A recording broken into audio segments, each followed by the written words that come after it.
Now, auto crafting, auto sifting, auto smelting, all of those things, we need to do all those things because we are trying to make iron and gravel. No, we're trying to make iron and copper and all kinds of metals as cheap as cobblestone. That is the goal. So we need to do some auto crafting, auto sifting, auto smelting. We need also to expand the whole system. As you can see, we have a whole lot more space.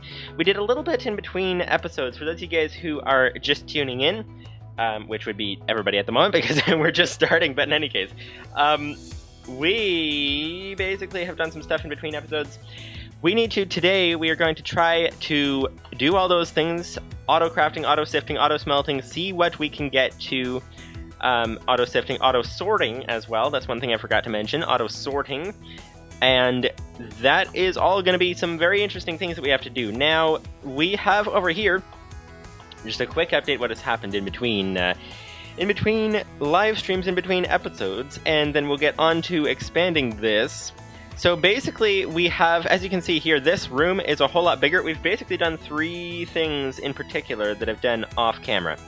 And those 3 in particular things, and there's a couple of interesting things to go along with that.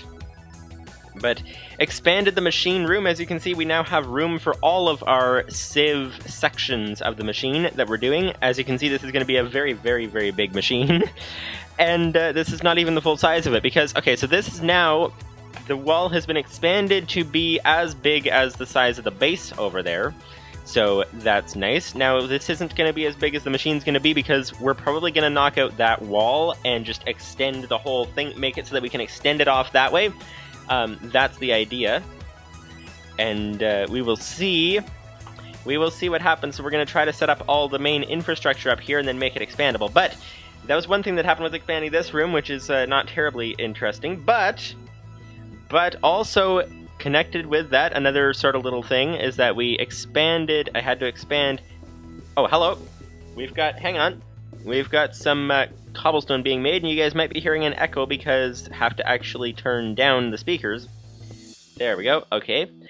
Nice automatic cobblestone harvester there, but expanded the oxygen setup. As you can see, it doesn't quite fit in the room anymore, so we have to do some shenanigans, I think is the word, to try to get it to fit. But anyways, so that's one thing. But expanded the solar field. If you guys remember from last time, solar panels are really, really, really nice. And the reason we're using them, at least they're nice in Minecraft, and the reason is because you set them up once and they're good to go. You don't have to ever touch them again. So you make enough to handle what you want to handle, and you don't have to touch them again. You don't have to keep providing fuel. None of that. It's very, very nice. And they never wear out, unlike real life. in Minecraft, solar panels don't wear out, which is very, very nice. But as you guys remember from last time, we needed a whole lot more power. We could barely handle... I think we could possibly handle 3 autosieves together. Couldn't quite remember if we could quite handle that or not. But as you know, we have... These aren't sieves. These are auto hammers. But as you guys know, we have 9 auto hammers here. That's not even the full scale of the machine once we get it really going. At least the plan for it. And we had 4, in addition to the 9 auto hammers, we have 4 auto sieves to start with, and as you can see, we're going to have a whole lot more. If we have 4 per section, that's 4 times 7, which is a lot. That's quite a lot of hammers, so in any case, that would be like about 28 or so, if I did the math correctly, very quickly. Try doing math quickly in your head while you're talking and walking around in Minecraft. You should try it sometime. It's very, very difficult. But in any case, massive power requirements. And if you guys remember from last time, we were draining our power very, very quickly. We were draining it something like 10 or 20,000 per second RF. Speaking of which, we need to actually change the scale. GC energy units RF. But we were draining it something like 10 or 20,000 per second, and we were refilling it something like 1 or 2,000. So it was going down really, really fast, our massive battery storage. So I've expanded the solar field off camera. Mentioned this at the end. Also, at the end of last episode, as you can see, we kind of got hit with a meteor or something. Not sure exactly what's going on there, but as you can see, our little gate is broken. Our oxygen airlock thing, and part of the roof is broken. There's a random thing there. Some kind of egg, I think. But yeah, we've kind of, we kind of need to repair the base a bit because we got hit with a meteor off camera, which is not very good. But as you can see, our solar field has doubled just about in size. This row hasn't been doubled, but the rest of them have been doubled, 20 extra panels. And yeah, now we actually produce enough power to be able to handle the entirety of that massive machine all at once. The machine that handles 9 auto hammers and 4 auto sieves so far. But as we said at the beginning of this live stream, we're going to have to do some things today. And the things that we have to do today are in particular, we need to... Lipsvenetti, hello, welcome to you. And we can't even get in the door. It won't even open. We need to jump over. Lipsvenetti says, at least the meteor missed your solars. Yeah, that... Well, actually... It looks like it doesn't damage them, perhaps? Because I'm guessing that's the meteor? I don't know, like, I noticed the big explosion damage, and there was this thing here. So I don't know if it just, like, hit the solar panel and didn't destroy it, and then... Or if a meteor is actually something different, and this was, like, a second thing that happened, maybe at the same time. But yeah, that's really weird. The other thing is it didn't damage the cobblestone, which is interesting. Very interesting. I don't know if it was just out of range, or if it doesn't damage cobblestone. Ipsanity says, oh, it didn't. Solar panels are just durable. Yeah, that appears to be the case. If this is actually the meteor, it looks like, I think it's some sort of egg from a slimeling or something. Not sure what exactly that is.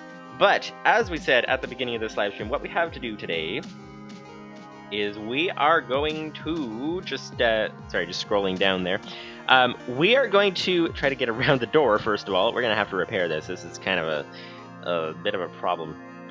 But we are going to have to try auto-sifting, auto-crafting, auto-smelting, auto-sorting. We're going to try doing all of that stuff and see what happens. We also have to expand the machine massively, the capacity to actually speed the thing up.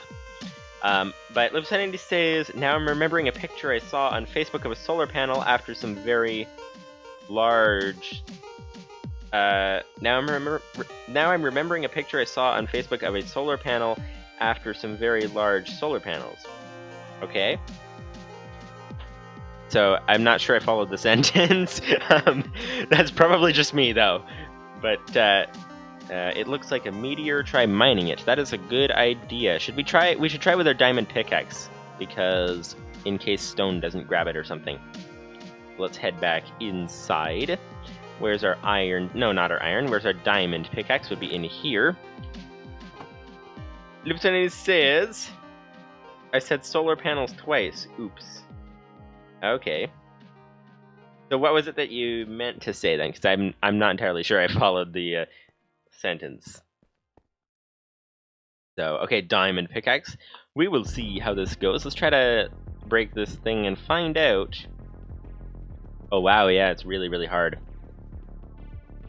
Okay, what does it give us? What does it give us? What does it give us? It gave us... Oh, it flew in the air. Oh, it gave... Oh, so that's what those things are for.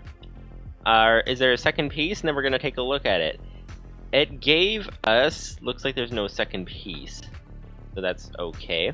It gave us raw meteoric iron, which is actually very, very helpful. It only gave us one piece, which is not particularly helpful. But let's just check around for some more. We need, in order to do the auto smelting, you guys know that the really nice thing is these things here. We explored this in a previous stream, but the electric arc furnace actually doubles the output of metals, which is very, very nice. It's like an ore doubling machine. But it costs a lot of materials, and one of the things it costs is meteoric iron, which is very difficult to get, but apparently those things give them to you, so that's good to know. So that's good. Now, we don't want all of them ore doubling. I did some calculations, and it looks like we actually don't want all of our sections, sand and gravel and all that, to be doubling, just some of them. And it has to do with the math of the items and things, and we'll see. But this would use up most of our meteoric iron if we were try to make arc furnaces for everything. So that's the thing. Lipson says, Now I can't remember the word I was supposed to type. Yeah, I understand. I've done that many, many times. Hailstones, Lupus590 says. Okay. So now let me read the sentence again. Now I'm remembering a picture I saw on Facebook of a solar panel after some very large hailstones. Okay. Yeah, that would...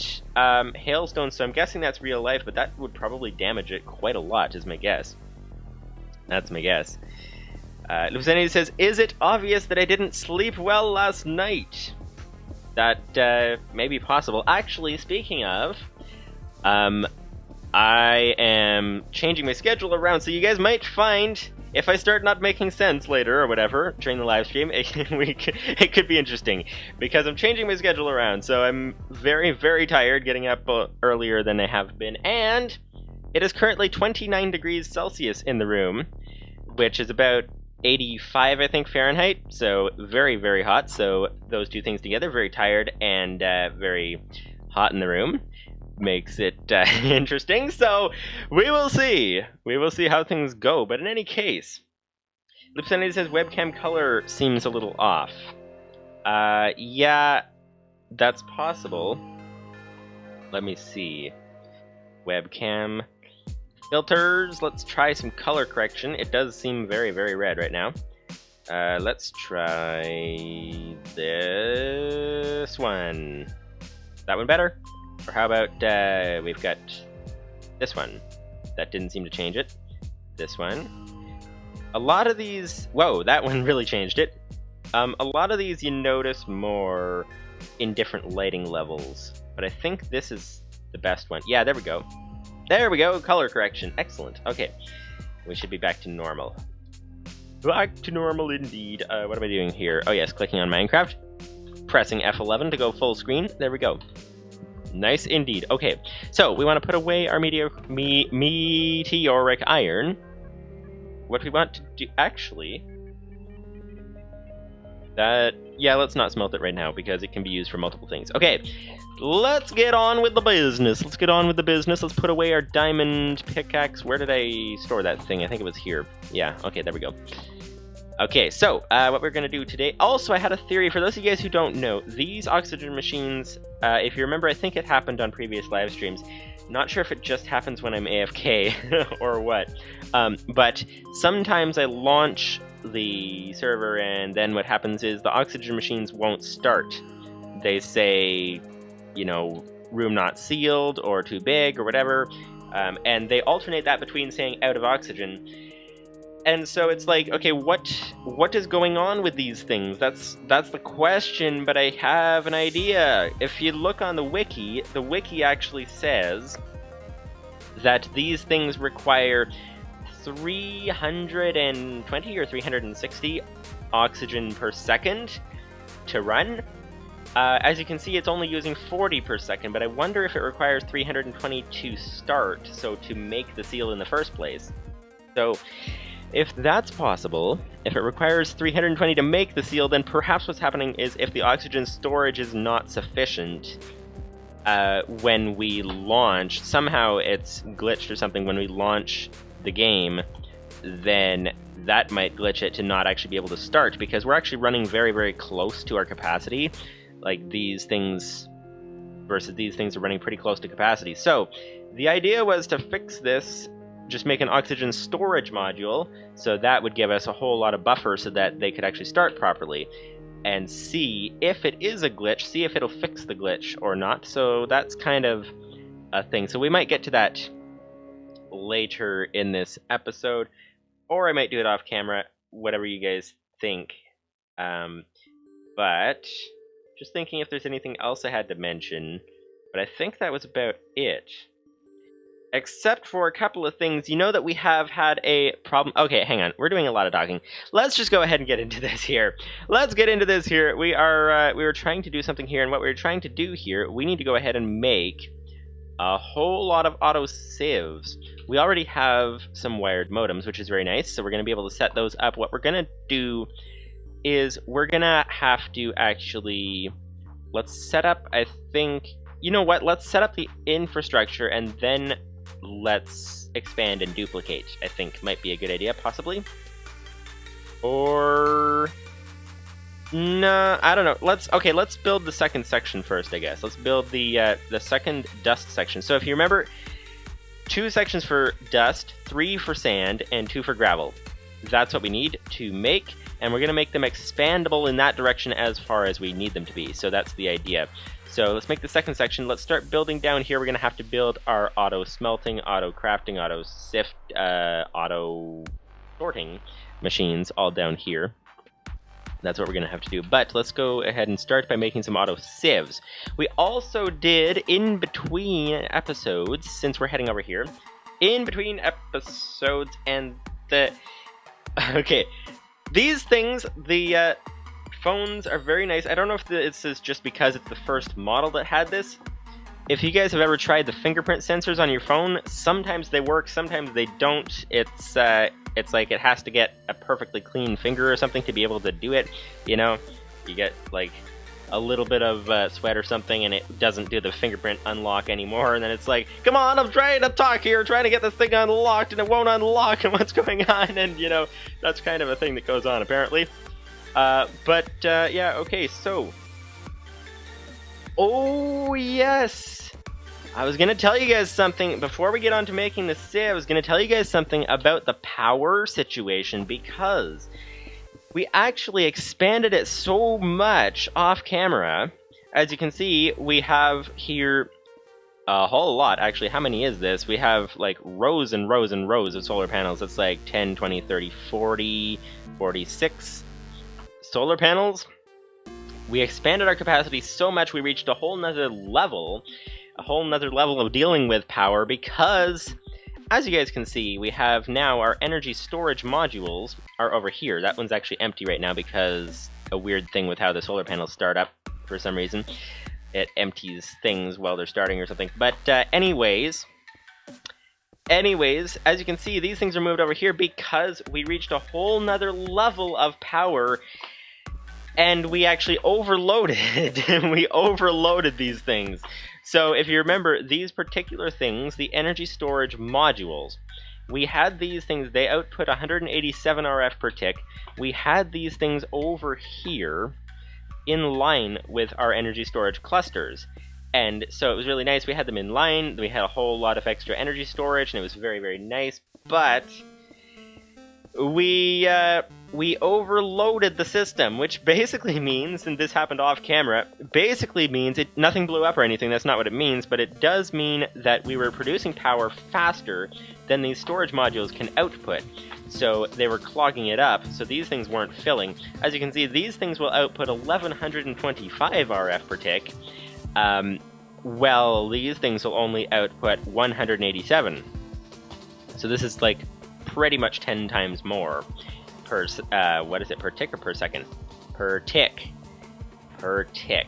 So we have to use these as the throughput to our machine, because our machine was just gobbling up so much power that the storage modules could not handle it.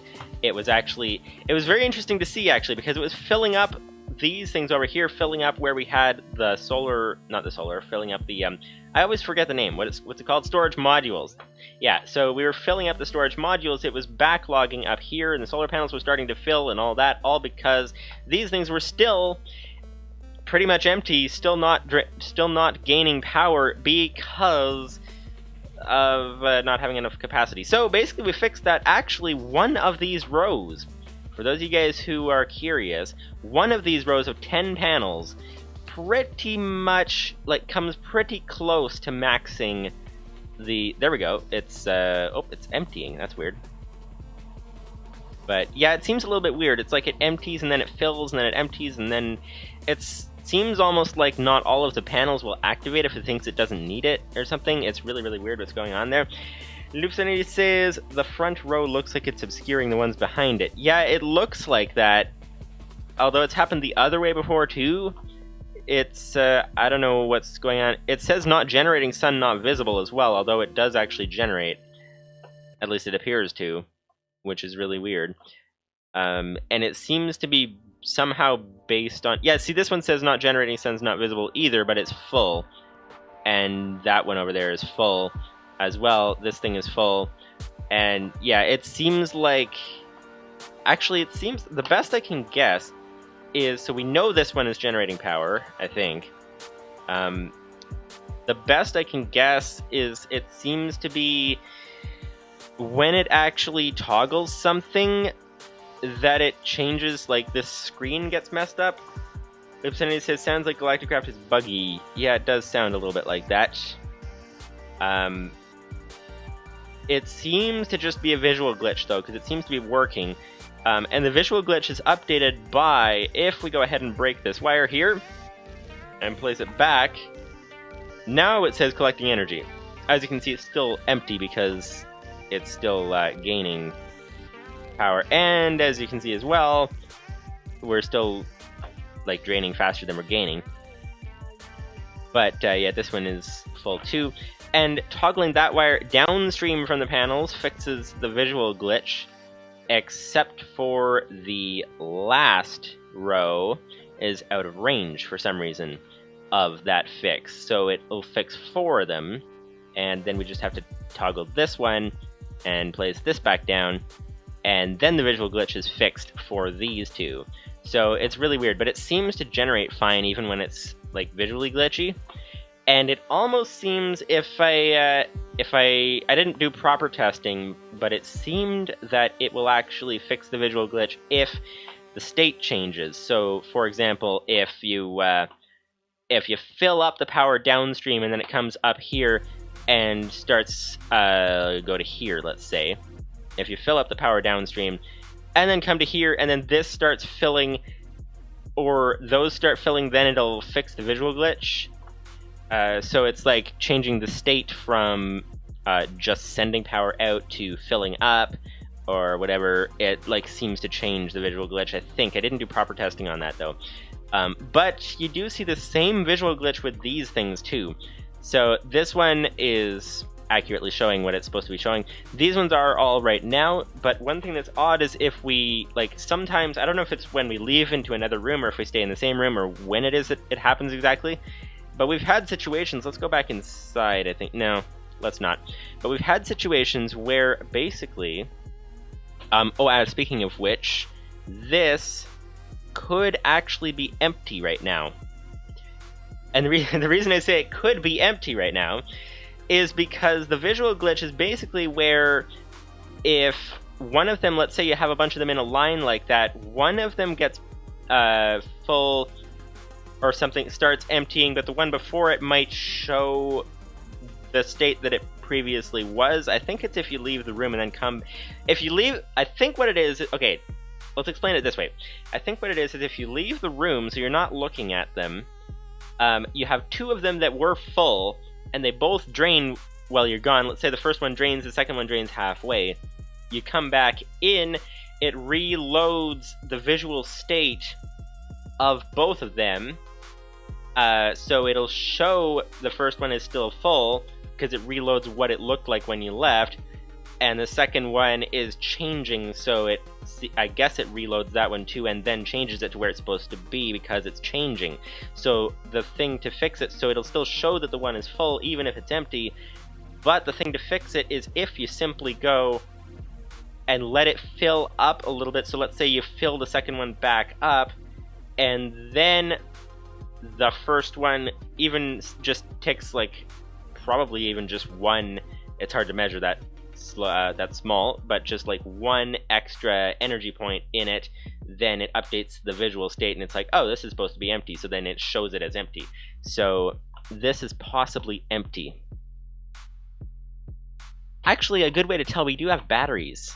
I'm gonna grab a battery and throw it in there and see if we can get it to do anything. Right here, we have a full battery. Ep15 says, what are the chunk boundaries like at the solar farm? The chunk boundaries are... That'd be F9. Here's the chunk boundaries. So we have the... we have... Basically, it's in 4 chunks. Although it was doing this visual glitch even before having the extra chunks. But, yeah, so we have these sections over here, and their energy boxes are in a different chunk. But they're in the same chunk as these, and I think, let's check these. Yeah, these still have the same visual glitch. even though these are all in the same chunk as the rest of the energy equipment. So yeah, that's what's going on.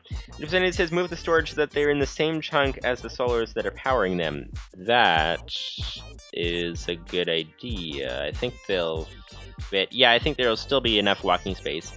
Should be good.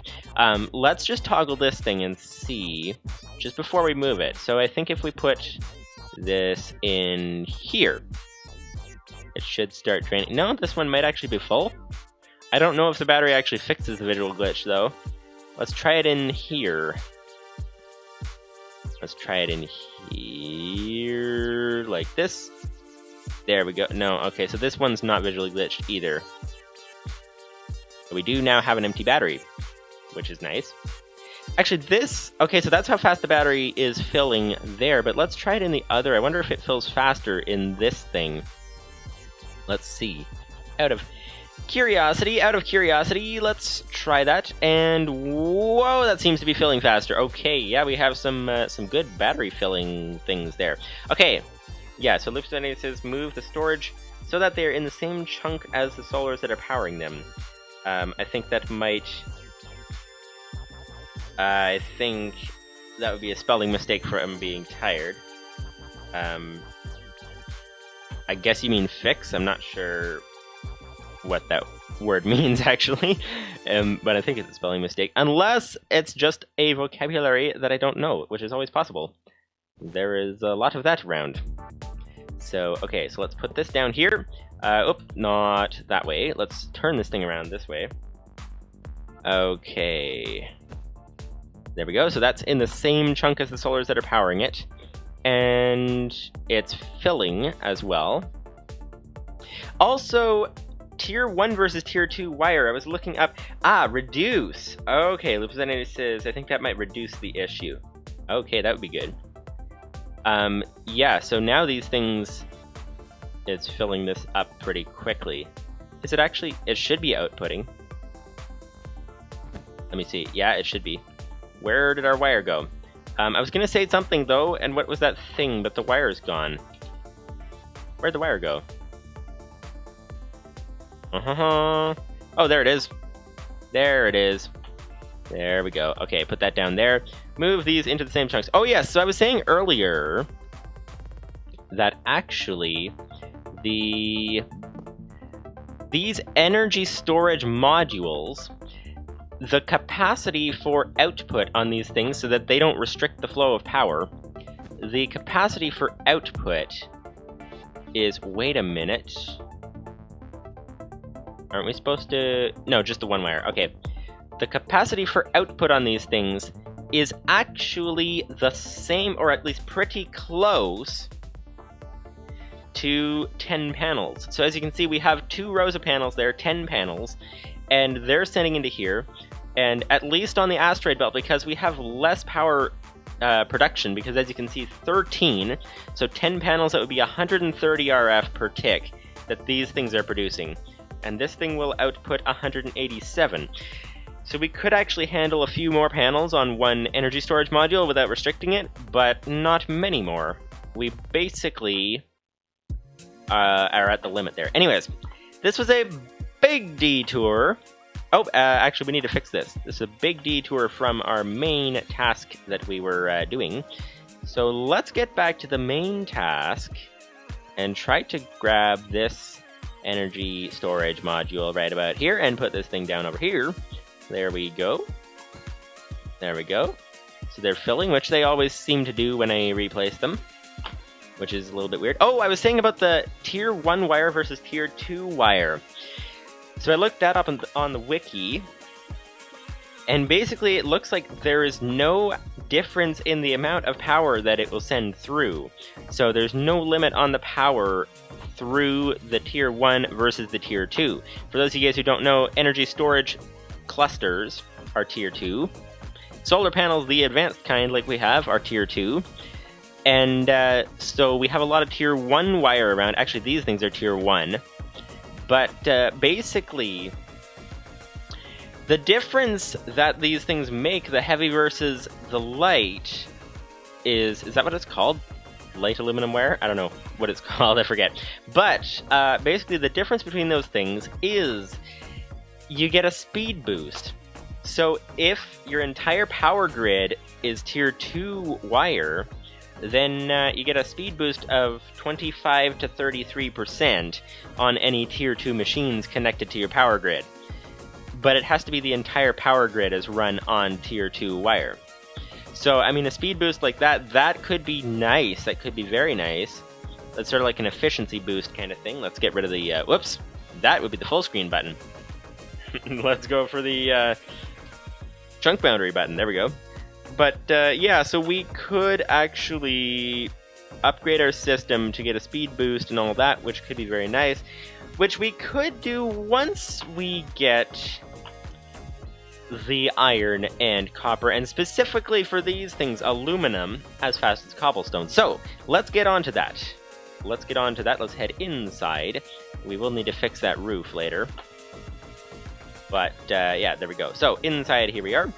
Now, what do we need to do? We need to go ahead and, first of all, as you can see, our oxygen tank is low on oxygen. So let's go ahead and put this thing inside.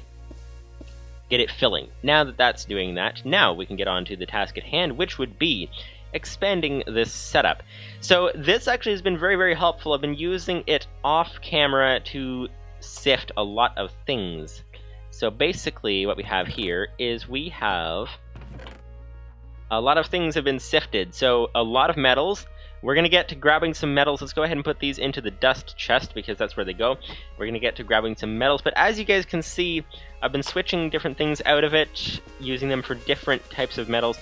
And we, of course, have restocked 2 stacks of every compressed metal that we are able to get, which is good. The dust chest, as you can see, we have at least 2 stacks of every single dust. And for some of them, we actually have a whole lot more, to the point where they won't even fit in their sections anymore like we like them to. But, okay, so that's that. To put the skystone dust away over here. Glowstone dust away over here. So we're filling this up pretty fast, at least 2 stacks of everything, and actually a lot more. We also have here, in the sand chest, we have at least 2 stacks of aluminum. We're going to save the best for last. As you can see, we have 2 stacks of aluminum. We have half a stack of blocks of tin, almost. A stack of blocks of zinc, in addition to some regular stacks. And then the best for last, we have in the gravel chest. Gravel, you remember, we have 2 things we do with it. We use the flint mesh or the iron mesh to get diamonds or coal, and at the same time getting a lot of materials. So as you can see, we have 2 stacks of compressed flint, which is amazing! Because we're not really using the flint. But we have a stack and a half of blocks of gold, a stack and a half blocks of nickel, 2 stacks plus blocks of iron, and about a stack and a half of blocks of copper. We have 2 stacks of coal. We have almost 2 stacks of diamonds. We have a lot more than 2 stacks of emeralds, because we have some blocks starting to pile up. Some blocks starting to pile up of lapis lazuli as well. We have a lot of materials already, which is very, very nice. This did take a long time to AFK, all this. But, as you can see, we almost have enough to start building with it. We certainly have enough to start making loads of sieves, which is what we need to do right now. So, sieve, as you can see, the auto sieve requires blocks of iron, 2 blocks of iron for every sieve. We're going to try today to make, actually, how many sieves do we make to get the whole setup all set up with sieves? If we copy this exactly. Now, I'm a little concerned if we put a sieve right there, that it might interfere with the computer somehow by being on the modem right next to it, right beside it or something. I don't even know. But that glitch we were getting the other time, where we had the glitch where we couldn't, it wouldn't recognize the chests, I'm wondering if it could mess that up. So I think we're just going to stick with the 4 auto sieves and then expand out that way and not actually fill in that slot. But if we keep this pattern, 4, 8, 12, 16, 20, 24 auto sieves. So what would that cost to make 24 auto sieves? Let's see. That would be 48 blocks of iron plus 48 ingots. So let us get 48 blocks of iron ready to go. Because we can actually do that now, because we have an incredible amount of materials. So 40, what was it, 48, there we go. 48 blocks of iron, which is very nice. Plus, what was it, 48 ingots. So we'll need to grab a couple more blocks there to, to turn into ingots. There we go. That'll do. 49 is pretty close. 48 blocks of iron, 49 ingots. We want to get what now? We want to get glass panes. We're going for, how many was it? I forget. 24, I think? Yeah, 24 auto sieves. So, glass panes, we're going to need 24 times 4, which would be 80, plus 4 times 4, which is 16. So, 96 glass panes. So let's go ahead and get that. That is at least a stack. We have some extra glass, so we can go ahead and just make some glass panes just like this. More than a stack. That might be, I'm not going to do the math on it, but that might be enough right there. Okay, so what do we need now? We're going to go for sieves. So for 24 sieves, we're gonna need a lot of things here. We thankfully have a lot of wood. We have over a stack of oak wood logs, which is very nice. But we're gonna need to use them. So 24 sieves. So we're gonna need slabs, we're gonna need planks, we're gonna need sticks. So let's just start crafting, I think. Rather than calculating all that, let's just grab some slabs. There we go. Some extra wood that we have lying around in the chest. Actually, let's leave some of the wood in the chest so that we have some backup wood just in case. Because you never know when you run into a sticky situation. That's never a good thing. So, okay. So time to, we have some slabs. So let's go ahead and turn these into planks to start with. And turn, let's say, about half of them into sticks. And then let's turn the rest of them into slabs. There we go, that'll do for now. Let's make a whole bunch more of these. Let's say 6. Let's just grab some planks like this. We're going for 24 sieves. That's 6 sieves. What do we need next to make more sieves? It's really nice when we can do things in bulk like this. It's very, very nice. We need some more planks. So let's throw some more planks in there. Grab that. Okay. More sieves. 5 more sieves. Okay, that's 11. We're going for 24. We're almost halfway.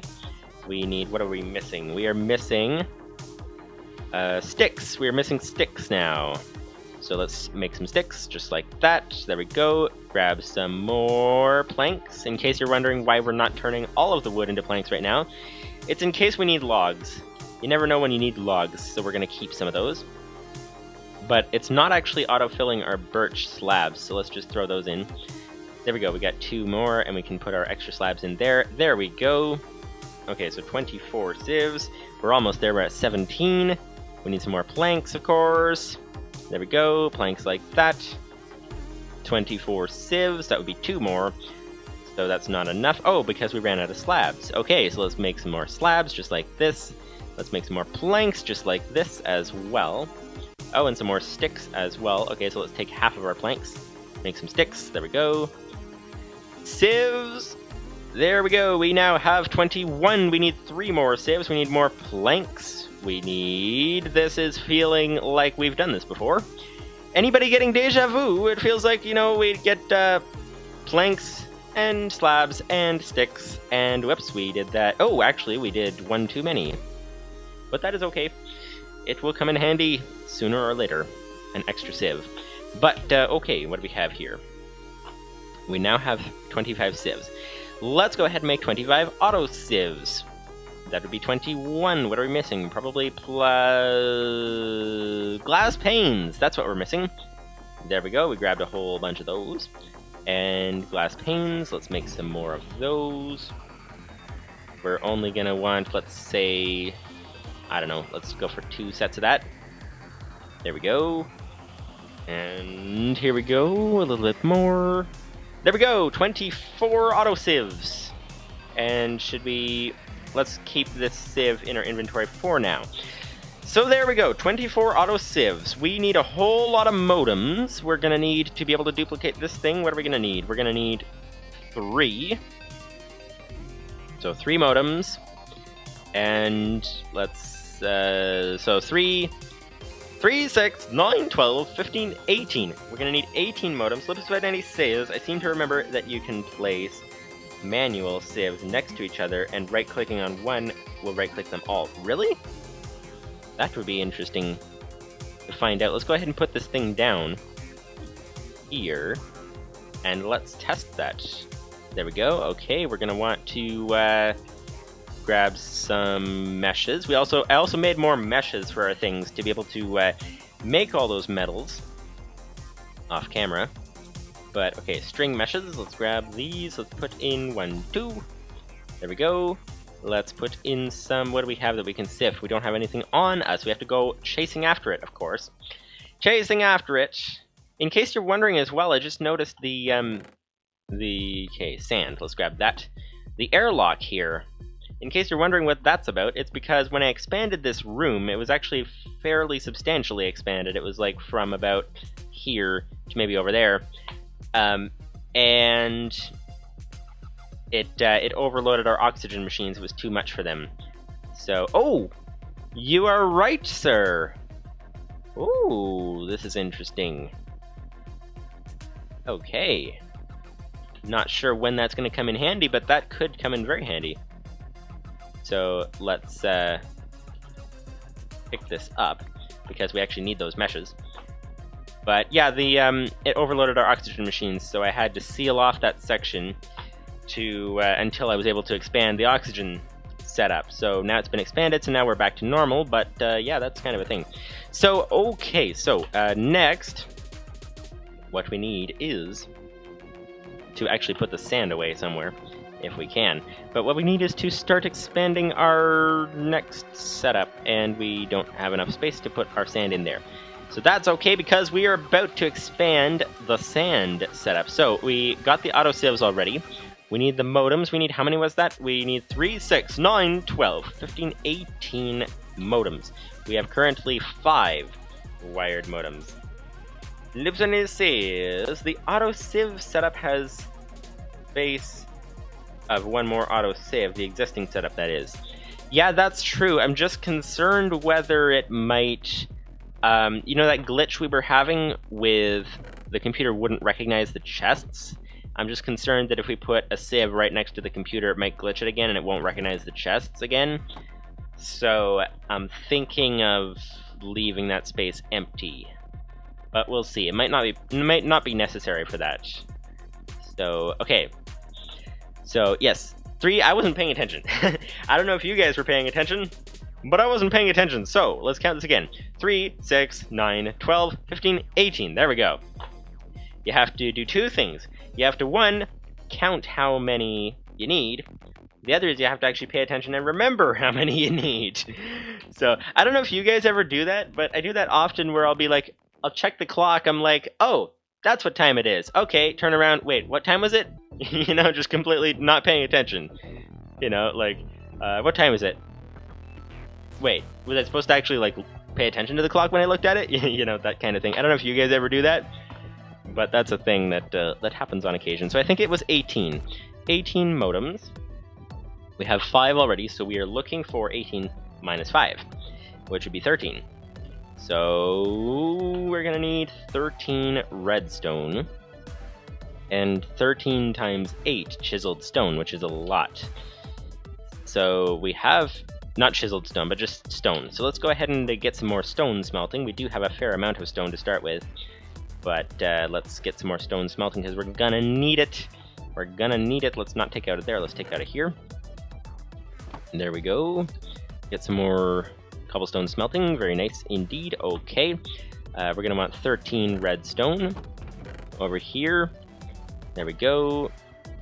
13, just like that. And now let's get to crafting these things.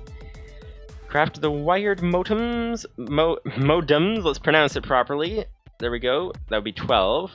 Oh, actually, we're pretty close to the amount of stone we need. We just need a little bit more stone than that. This might be enough already, actually. Actually, it will be enough because that was a set of 8. So, wired modem. Craft 1 more. There we go. 13, and put these through like that. 18 modems. Okay. So we now have 24 auto sieves. We now have 13, nope, make that 18 wired modems. We also need to make some computers. So we're gonna need, what would this be? 1, 2, 3, that would be 6 advanced computers. Livestream says, I'm also thinking that the program might get confused as it would see the same sieve twice, once via the modem and once directly connected to the computer. Okay, which will be an issue as the computer doesn't act as an item pipe and is not smart enough to not try to use the peripheral name that doesn't connect through the modem. Okay. Yeah, so that's kind of what I'm wondering. So that's why I'm going to keep that slot empty. So that's the idea. So 6 advanced computers. Speaking of computers. Computers! We need 6 advanced... What is it? Manipulator Mark 1. Manipulator Mark 2. Interesting. Not sure what that is, but that's interesting. Okay, we need 6 advanced computers. Okay, so 6 redstone and a whole bunch of gold. Now, thankfully, we have a whole bunch of gold. As you guys can see, we have, if we head over here, we have a stack and a half of gold blocks. So that's going to be very nice. So let's grab gold ingots. Let's grab, actually, more gold ingots. And we want 6 redstone. There we go, like that. There we go, that should be good. And now we're gonna grab 6 computers, like this. There we go. Oh, forgot about the glass, but we actually had some. Okay, 6 computers, 18 modems, 24 auto sieves. What do we need now? We need chests. Yes, we need... Let's just set up the output chests. And then we'll have to figure out the rest. I'm not sure where all the input chests will go exactly, so we'll figure out the output chests first. So let's go for 1, 2, we have already. We need 5 more output chests. 5 more output chests, and I'm guessing 2 input chests, so let's make 7 chests. That sounds like an idea. Livestream says, I guess that I should rewrite the program so that it checks that the destination that it's trying to use is valid for the source. Which program would that be that you're talking about? That is the question. To be, or not to be, or what program to be? That is the question. That is the question indeed. But we need, what was it? 7, I think, chests. So that would be 14 logs. There we go. And like this, 7 chests. There we go. Nice. So this is all to build, this is all to expand our sieve setup, and we're getting a little bit of lag again. I'm gonna have to try those performance fix mods if I can get the time, but okay. So this is all to expand our setup, and then we're gonna get to the auto crafting, auto smelting, auto all that stuff. So there we go, 2 chests left over, that's what we want to see. That is what we want to see. We might actually need 3, but this looks good for now, so okay. So, now, I think that's it! Except for connecting it to the rest of the base. Livestream says the auto sieve. Okay, rewrite the auto sieve program, but also the auto hammer and all of my plethora item managing code. If you want to do that, I mean, it seems to work for now. Like, it seems to work for what we're doing, and the way that we're separating everything out like this, it should work just fine. So, but it, you know, it is always good to have a more robust program, so it's whatever you like. I think we can make it work, though, if I'm not mistaken. So, okay, let's turn this guy around. Okay, so, yeah, so let's just connect them the way that they decide to go. So, roof, please. There we go. Okay, so that would be our auto sieve setup there. And then we want the, okay, so the sieves, the modems, and the advanced computers. So let's get some, let's stand up here, let's get the modems going. There we go. And the advanced computer would go up. That's going down. Oh, we need power. Can Completely forgot about that. Okay, so modem. And I probably should have checked the chest numbers before turning on the modems, or before turning on all the modems. Anyways, okay, computer's on. Okay, that's good. We're gonna have to get the programs installed on all these things, but let's get the rest of the auto sieves going. 1, 2, 3. 1, 2, 3. 1, 2, 3. 1, 2. Why is it that sometimes they go one way, the other times they go the other way? It's like they like to rotate themselves around for some reason. Very weird indeed, but let's get up here and get this connected. Let's try here. Yep, that looks good. Let's try here. Yep, that looks good too. Okay. 1, 2, 3. There we go. And parkour! Oh, yes, it worked. Parkour with different gravity than the overworld as well. Okay, there we go. Those ones are all connected. Do I need to actually toggle this when the computer's there? That might be possible. Yeah, that might be possible. Okay, so let's... Okay, when... Parkour again! Oh, don't miss that one. This is what's called a head hitter jump, because you hit your head. Pretty self-explanatory there, but it does make it a little bit difficult. Do you know if I use the wrench to rotate those things around, does it mess with the computer connection? That would be an interesting thing to know, indeed. There we go. The head hitter has been done successfully. Okay, so let's put that down there. Let's turn these on. Let's get these connected here. And put this... Vicinity says no idea on computer craft and wrench. Okay. We're gonna have to see later. But okay, there we go. That would be all of our modems turned on. We do need to connect our computers though. And we're gonna run into some difficulties with the power. And what sort of difficulties, we will see momentarily. You guys will see momentarily, but okay, let's stand up there. What do we have over here? That's the arc lamp that's in the way. Okay, so this would be a computer. It would be on. Good, okay. We need to... Here's the dilemma. Is that how are we going to power these things? And not interfere with our cabling for filling in the area with the computer cable. Okay, what I'm trying to say... Nipsonator says, given that the program is very flexible with the sieve connections, you might not notice if it is a problem. Okay, that's good.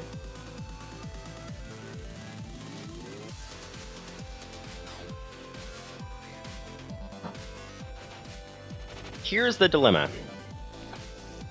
As you can see, we're doing these in clumps. So this section of 2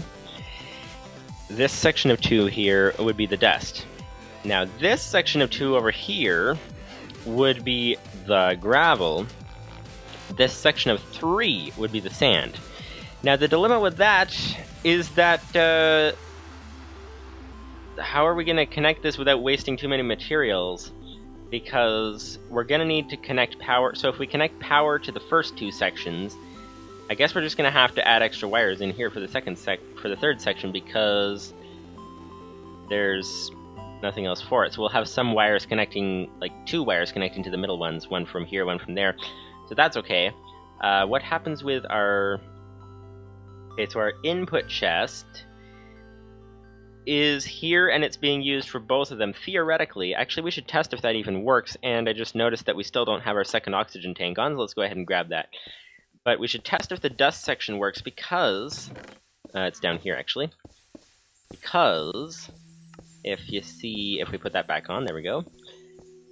If we head over to here, you can see in the dust section, this one chest, input chest, is theoretically being used for both sections. Now, our transporting program over here can only be used for one output chest, if I'm not mistaken.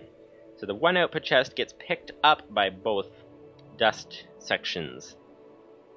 So one output chest gets picked up by all 3 sections somehow? So I'm going to have to work that out somehow. So that's going to redesign it a little bit. And hopefully the power wiring will fit. And we need to connect the modem cabling up to it as well. I think that is going to be okay, actually, come to think of it. So, okay. That should work. It may be difficult to access things. That's the main issue, because, okay, let's put this computer here. So you guys can see there is a computer once we get into the middle, because on the right side, where all the dust section is, there we go, turn that one on. Where the dust section is, as you can see, this computer is perfectly accessible if we need to. This one is perfectly accessible because there's nothing on this side.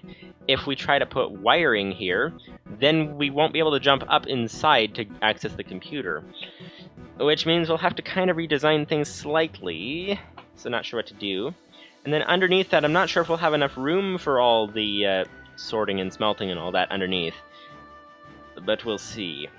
We shall see. So let's get the dust section set up first, I think. Might be that's the dust section. This is the gravel section. First, let's test the concept. Let's see if they can both use this input chest. So let's test the concept. Let's get this thing up and running completely. So we've got this here. I do believe that in here we have currently nothing. That's good. We should have nothing in here either. Okay. We should have... Oh, this has to go. This has to go because this is from sifting the other things. So these things... These are from sand. So let's go ahead and get them smelting. And clear out the chest to be able to set it up for what it is intended to be used for. And what it is intended to be used for is for dust, turning dust into things with a string mesh is what that section's for. So here we go, put the extra into the sand chest over there. Nice, okay, and get these things smelting in here. Aha, there we go. So, Lucinity says, wire every other one. Wires can do both sides. Look at existing wires. Yeah, they can do both sides. The issue with that, though, is that then how are we going to connect the input chest? No, actually the input chest fits around the wire. That might be good. Let's see. So that would be wire here in the sand section. Then we got more sand, then we've got wire here. And yeah, that should work.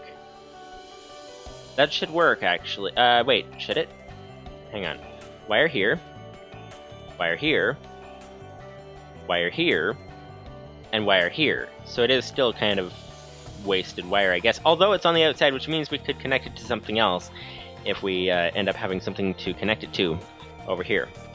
So that could be good. So, okay, so that's a good idea. So wire every second one. So we'll need loads of wire.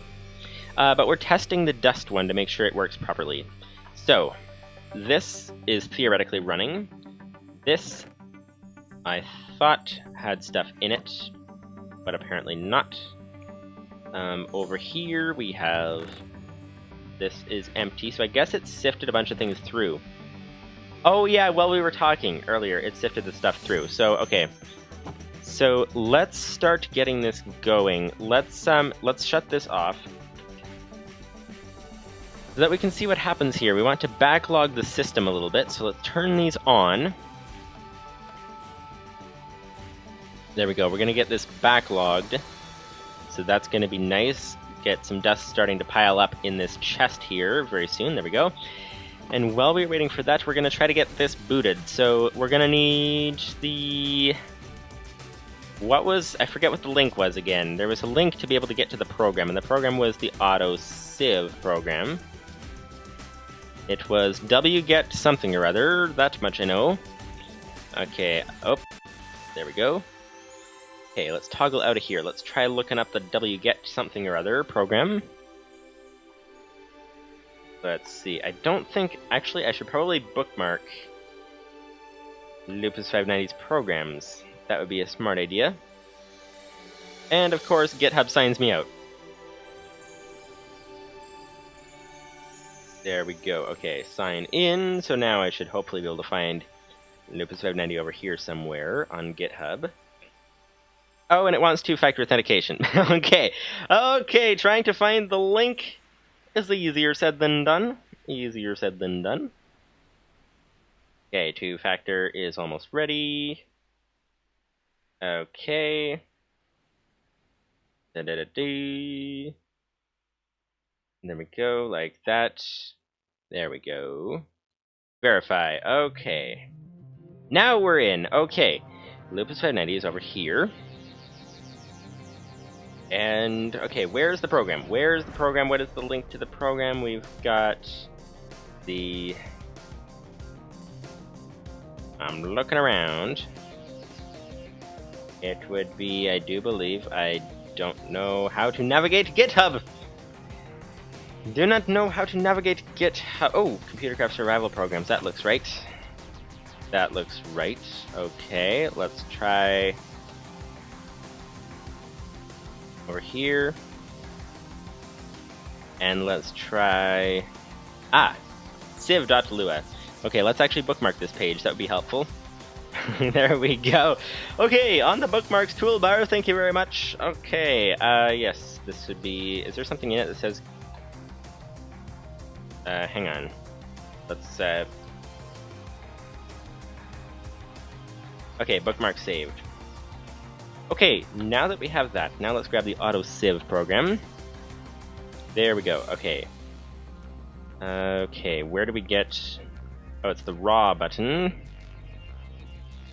As you guys are aware, I do not know how to navigate GitHub, although slightly better now, which is good. But okay, back to the point. wget this thing. There we go. Okay, so now we have, aha, civ.lua. Nice. So we're going to want two things. We're going to want startup, so... Actually, it said something about it'll run programs in the startup folder. So that would be a lot easier. So let's just go ahead and move this thing into the startup folder. So move civ.lua to startup/civ.lua. I think that did it right. Directory, startup directory, okay. And check what's inside startup, civ.lua. Okay, so if we restart this thing, it should tell us, aha! So that's a lot easier than typing in shell.run blah blah blah blah blah. That's a lot easier. So, now that we have this in startup, so we need to actually tell it what chest to use. We're testing the dust setup here. Nope, not edit ROM, edit startup/civ. Okay, input chest and output chest. Okay, so that's the idea. So, okay, input chest and output chest. We need... This would be... We've got... what is this? Chest 23 and chest 24. Okay, chest 23 and 24. So, let's make a guess that 23 is this one, and 24, because we don't really know. We never really know which chest is which. So let's guess 23 and 24. One of them's input, one of them's output, and we'll find out. So this is supposed to be output. And we're not actually supposed to have cobble down there, but that's okay. It's helpful to stand on. Okay, so this should be input. Let's turn this off so that this stops grabbing the dust, so that we can test the thing. Okay, so the dust, what should happen now, if we turn this on, the dust, 2.5 stacks of it, should find its way into this input chest here, and then should find its way from the input chest into one of the civs, and consequently into this chest over here. Now, that is the idea. If we have it backwards, then it will try to grab things from here and put them in here, in which case nothing will happen. So let's turn this on, transfer the dust into the dust sifting machine, and see. Dust is gone. Nice. Okay, dust is in here. And it says... oh, wait. Exit. Restart. There we go. Okay. And nothing in the output chest yet, but what about in here? Can't reach it. Anything in the... Oh! Oh, it's because I'm inside the lamp. Of course! Okay, you don't want to stand inside the lamp while you're trying to do things. It just makes it difficult. Okay, so that's still stuck. So I think... Terminate. I think we have it backwards.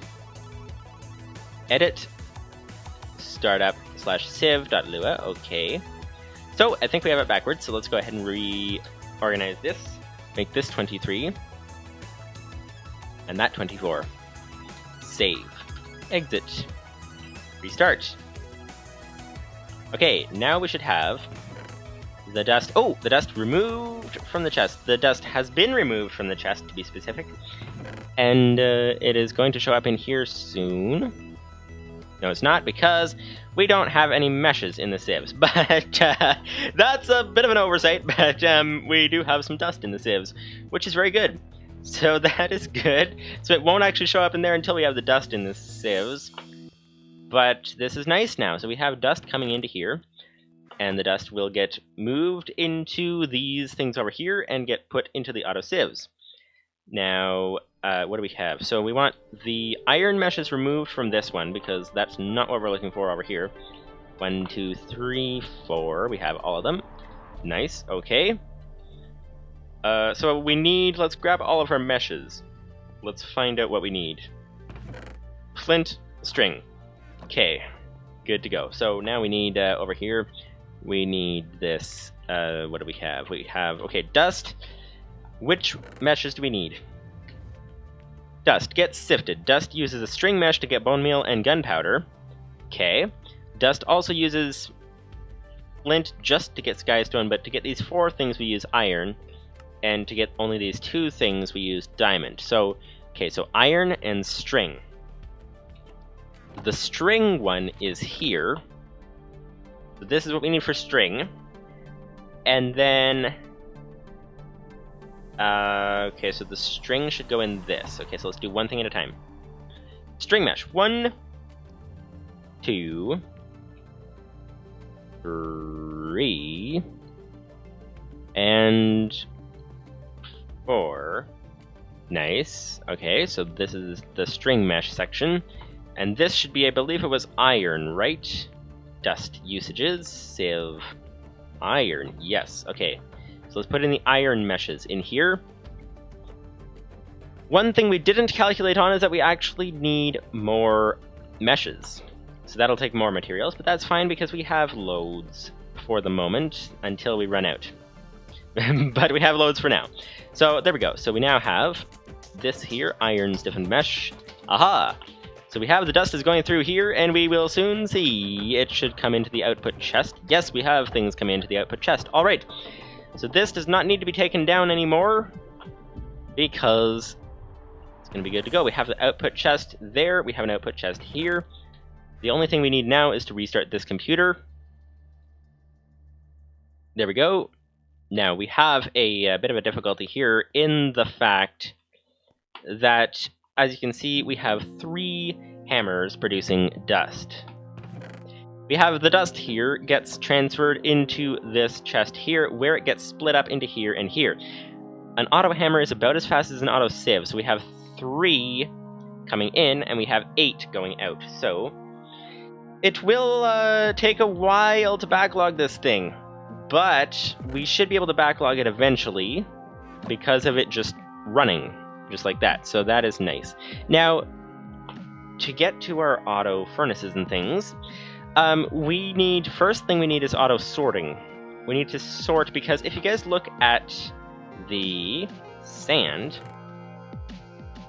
the sifting for sand, we're going to be using, so let's just take, for example, this one, the string mesh. We're going to be getting cocoa beans and zinc ore. Zinc ore has to go into the furnace, while the cocoa beans doesn't go into the furnace, it goes into the cookies.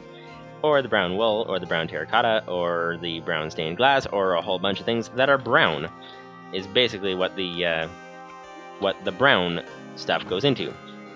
So we're going to need to sort them out. We're going to need to sort these cocoa beans going to one chest and the zinc ore going down to get crafted into the things that can go in the furnace. That is kind of the thing that has to be done. So we need the first stage to be able to sort.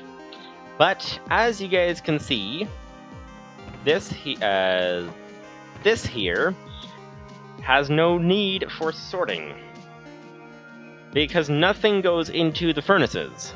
So we're gonna have to, getting tongue-tied again, in order to test our furnace setup, we're going to actually need over here to set up our sand section first before we can get the furnace setup going. That's kind of the thing. So, okay, so we have, how are things going? This thing waits, I think, like 5 minutes or something before it transfers dust over. But we should be seeing lots of materials. Okay, good. We're going to leave that to go. And, okay, so, yes, so, wiring. That's step 2. Wiring is step 2. We're going to need, let's grab a stack of aluminum wire if we can. Stack of aluminum wire. Now that we have our dust section going, which is nice, and we will just let that run. Actually, we should, to speed the, actually, I was gonna say we should increase our dust capacity, hammering capacity, but 2 problems with that. One is that this is running at the same speed as that and as that, so we'll need to expand all of them, which is a lot of auto hammers, but the other issue is that our power won't handle all of this. So we'll need to expand the power too. So we'll get to that later. But in the meantime, actually speaking of the meantime, flint stiffened mesh, where do we put this thing? Let's just keep it for now. Let's put it away for now. Let's get back to it, because we are currently trying to wire up our sand section. That is the idea. We're gonna get these things smelted some more. There we go, aluminum ingots. Nice, okay. So, our sand section, we're going to need loads of wiring. We're going to need aluminum, so let's grab a bunch of aluminum, and we're going to grab a bunch of wool. Yeah, we're going to need a lot of wool, which we don't have a lot of wool. Wool is one of the hardest things to get, so we're actually going to need to work on wiring this thing as we go. Because, okay, here, there we go. We have now used up a lot of wool. We can keep some string. We can use some string. We can keep some string. We can do all of that. Okay, so wire every second one. So let's try to get the wiring through first. That's the first step. So the wire comes through this way. Then it goes. It's very difficult to see past this other wire. But the wiring okay, so we're gonna need to dig over this way. So let's go ahead and head over this way and try to see what we can do. Okay, so the arc lamp needs to move. Actually, it might need to move anyway. Let's move it down to there. There we go. Move it farther along that way so we can light up the other end of the thing over there. But okay, we're gonna need some of this gone. We're gonna need to get the wiring through here. There we go. Let's get all these things wired if we can. I don't think 36 wire is enough, but you never know. What do you guys think? If you guys were to estimate... Whoop. I just broke the arc lamp. Okay. Goodbye, arc lamp. We're gonna have to put this thing back up somewhere. Like on the ceiling. That would work. Okay, yes, let's get through here. But if you guys were to estimate, how many wire do you think we'll need for this task? So for each section that we wire, we're going to need 1 for each sieve, so that's 4. And then 1 to connect between the top sieve and the bottom sieve, so that would be 5. Plus 1 here. Plus, so that would be 5. That would be, I don't know, a lot. A lot. 36 could be enough, could be not enough. We'll see. If it's not enough, that's not ideal. But, okay. This is looking good. This should be enough here. So, now that we have that down, actually, I think we should probably... Let's see how we wired this thing. Yeah, we have extra wire going around the top that we don't need to have going around the top. So I think we're just going to wire it down below.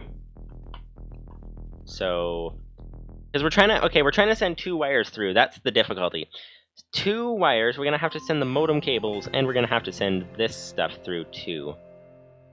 So, nah, let's just send it around, along the top. Let's just do that. Okay, so, what was it here? So, if we do the every second thing, then we're going to need here, here, and here. Okay, so, sieve, sieve, sieve, sieve, and if we send it along the top, then this one comes this way. And where did we connect going top to bottom? Around the chest, so the middle modem. There we go. And there we go. Just like that. Okay, so that's the first section. We're gonna need the second section here. This will be fairly simple. Simple indeed. The middle modem like that. There we go. Bring it back. Connect this up like this. Let's get the computers in place as well while we're at it. So actually this one would be facing the wrong way. Oh wow, you can actually move computers around. Hopefully that doesn't mess with the programming or anything, because that's interesting, but okay. You can actually move computers, like turn the computers while they are connected, which is interesting. There we go, let's put that there, put that there. Okay, time to finish connecting this wire here, and then bring the wire over here, and then we need to connect the... Now, part of the difficulty is we're going to have to actually check that everything is connected, which is, that we can do later, I guess, because that could take a while to check if everything's connected, because there is a lot here. There is a lot here indeed. So every sieve, everything like that. Oh, didn't actually want to send that wire there. Pick that up. Okay, the middle one. There we go. And bring it back to here. Make sure every sieve has power, that they're all accepting the cobblestone, but we can do that later. But they shouldn't be accepting cobblestone anyways. So not sure why I said accepting the cobblestone, but that is okay. So, okay, we'll send this wire... Oh, really? We're one wire short. We have one on the floor. There we go! Okay, so we actually measured it correctly. There we go.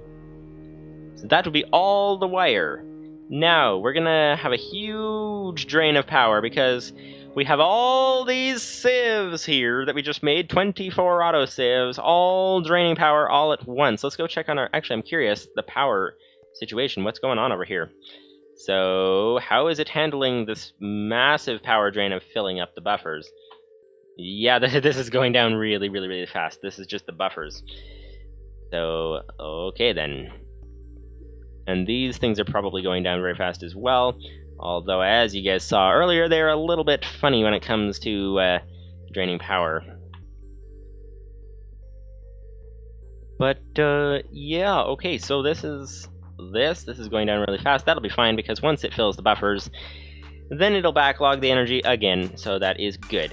That is good. We like having a lot of energy...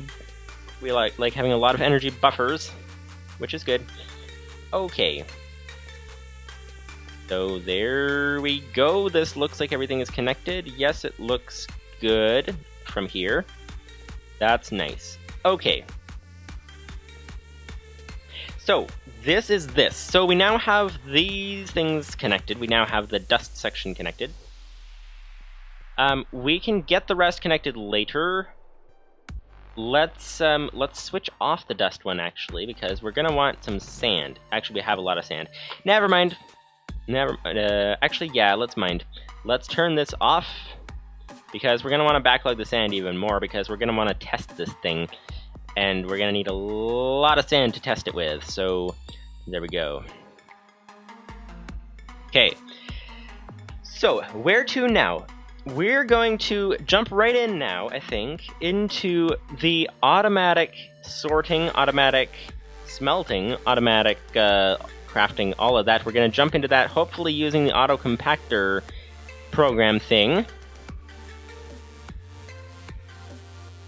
And that will be interesting indeed, because we'll see what happens with that. So I think what we're going to do, we're not actually going to wire it up to the sand one there yet. We're going to have to do that manually for now, because we just want to see if this will work and try to get the infrastructure set up.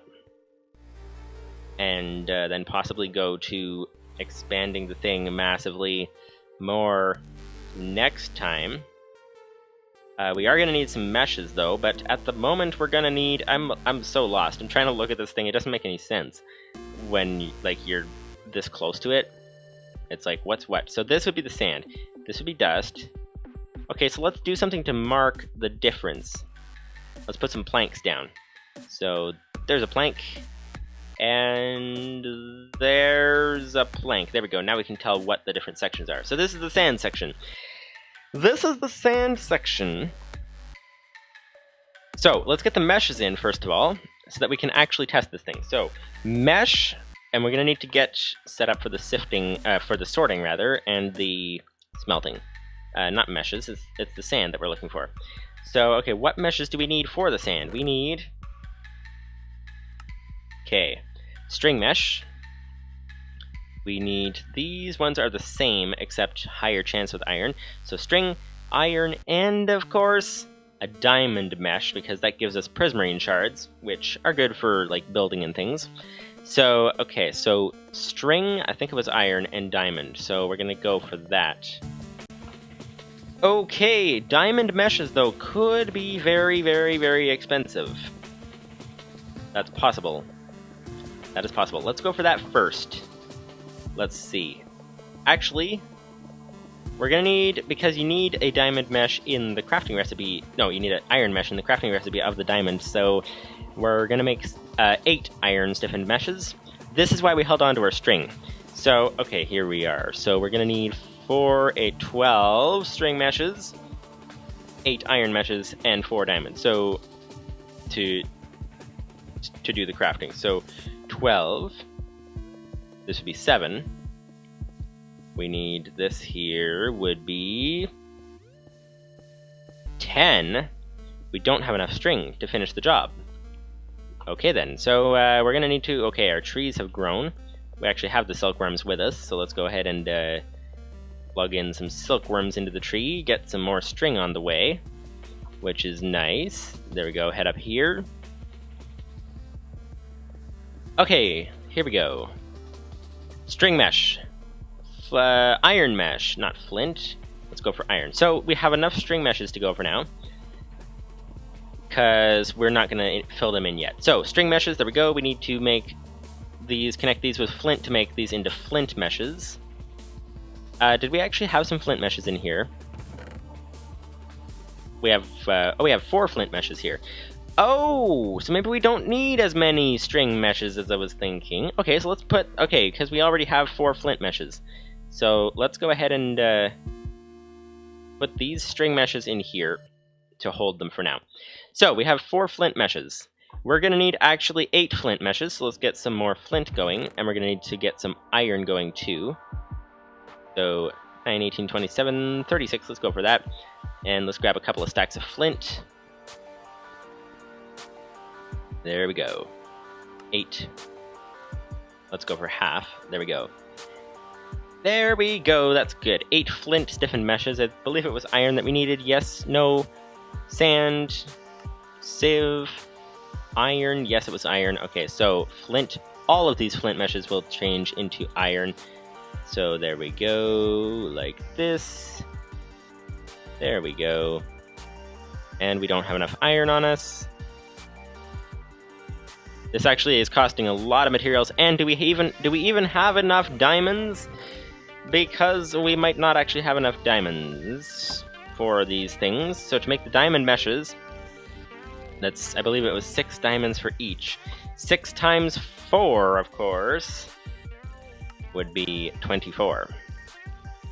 And of course, 24 diamonds is a lot, especially when you consider that each solar panel costs 2 diamonds, each one of those furnaces costs about 1/3 of a diamond unless you go for this version, which costs a lot more than that.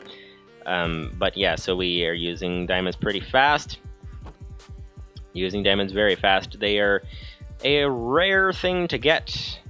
They do take a long time to get, even when... Whoops! Did I just make 6 diamond meshes? I just made 6 diamond meshes. We only needed 4, so we just wasted 12 diamonds. Although, actually, we could expand the sieves, so that would be good, actually. So, okay. Okay, so we could expand that section. That'll be nice. That'll be nice. We'll do that later, though. Okay, so let's put the extra diamonds away. We don't want to take that many diamonds. We now actually need to make our iron meshes again. And we will need these string meshes back, because we just used up some of our meshes. There we go. Okay. Well, that's an accident you don't want to have happen with diamond meshes. So yeah, that's a thing. Diamonds of any kind, you don't really want to find yourself making, yeah, you don't want to find yourself making some false recipes, false crafts with diamonds. That's not a thing that you want to do. There we go. 4 string meshes, 4 iron meshes, and 6 diamond meshes. Alright, so that is that. That's a good thing to start with. Let's get the extra space in the inventory over here. Put the zinc away over here. And there we go. Okay. Okay then. You don't want to make mistakes with diamond crafting recipes, but we just did, so there you go. There you go, indeed. Okay, we now have 6 diamond meshes and 4 iron, so let's go ahead and put these things away in the sieves. So, where are we here? We have some sand sieves there. So, sand, so let's go for the string over here. This would be cocoa and zinc. Cocoa and zinc in this place here, so one at the top, like this. Oh, put it in the bottom slot, please. There we go. One at the bottom. There we go. And one over here. There we go. And one over here. 4 string meshes. Okay, so we now have the first section done. The second section would be just making sure we got the right meshes. Iron mesh for aluminum, tin, and zinc. Okay, so iron mesh is over here. 1. 2. Unfortunately, you can't shift click this because it throws in a whole stack for some reason. An entire stack of meshes is not what we want to throw in here today. So, okay, there we go. Iron meshes in here. And then the next section is the diamond section, which gives us prismarine, silver, and zinc. I think that's the only place to get silver, if I'm not mistaken. Not sure how useful silver is, but it's a thing that you can get. So there we go. 1 diamond mesh in. 2 diamond meshes in. That's 6 diamonds. 12 diamonds. 18 diamonds. 24 diamonds. This is an expensive machine. So there we go. That would be that. We now have all of those things done. We can now actually do the other ones over here, but we don't have the meshes for it at the moment. So let's just work on the sand section. So this would be where the sand goes, and then comes out the other side. We'll need to get the programs hooked up. We'll need to get the... Let's break through here and make room for the next section, which would be the sorter.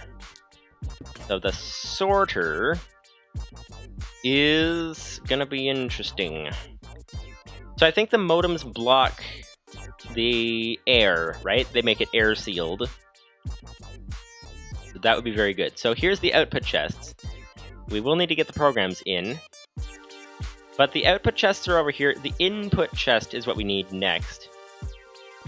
And the input chest can... Actually, no, we don't need that yet. We'll wait on that, because what we're going to do here is we are going to actually... Okay, so let's do this one thing at a time. So let's start with this here. So let's start with this section of the sand. This would be the string mesh section. So let's get the sand here, string mesh, cocoa beans, and zinc. Cocoa beans we want to go into a chest, and zinc we want to go into the crafting to get crafted, and then go into the furnace to turn into an ingot. So, first step, of course, is to sift out, not sift out, but sort out the cocoa beans from the zinc. So we're going to need to do that. So, we will need... I don't remember. So, Lupus 590, what's it called? Compactor. I think that's what it's called. The auto compactor thing does it doesn't do sorting, I think, right? It just does crafting. Can it craft, hang on. Can it craft a single item recipe? So could we theoretically have cocoa beans come into it, craft them into cocoa beans, and send them out? Or is that not really a thing that would work?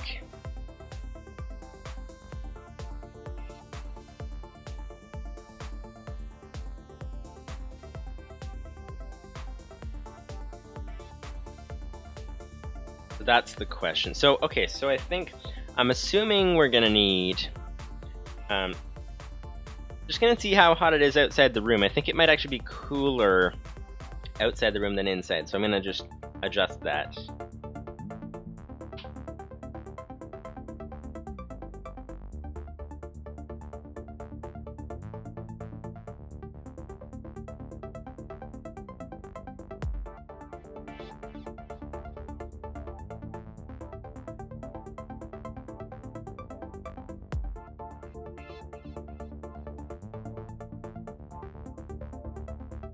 Not by much, but a little bit. So I'm going to open the door a little bit.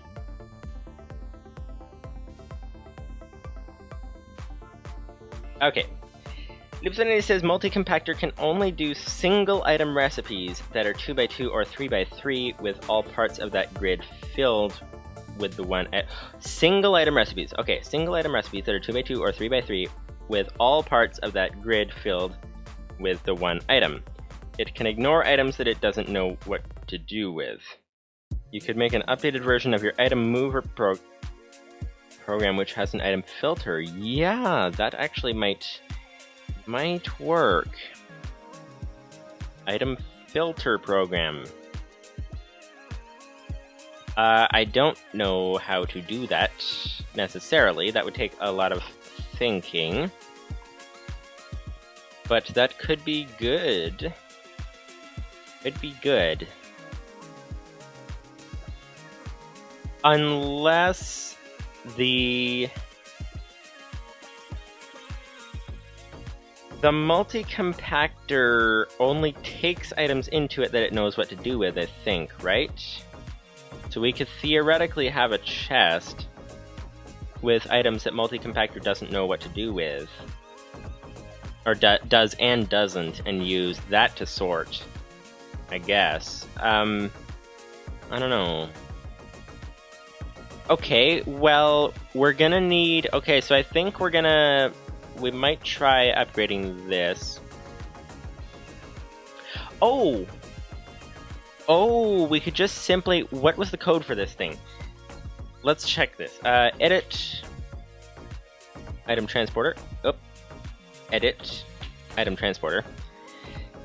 Could we put in a simple filter? Lieutenant says... Input chest.getItemSlot.getMeta.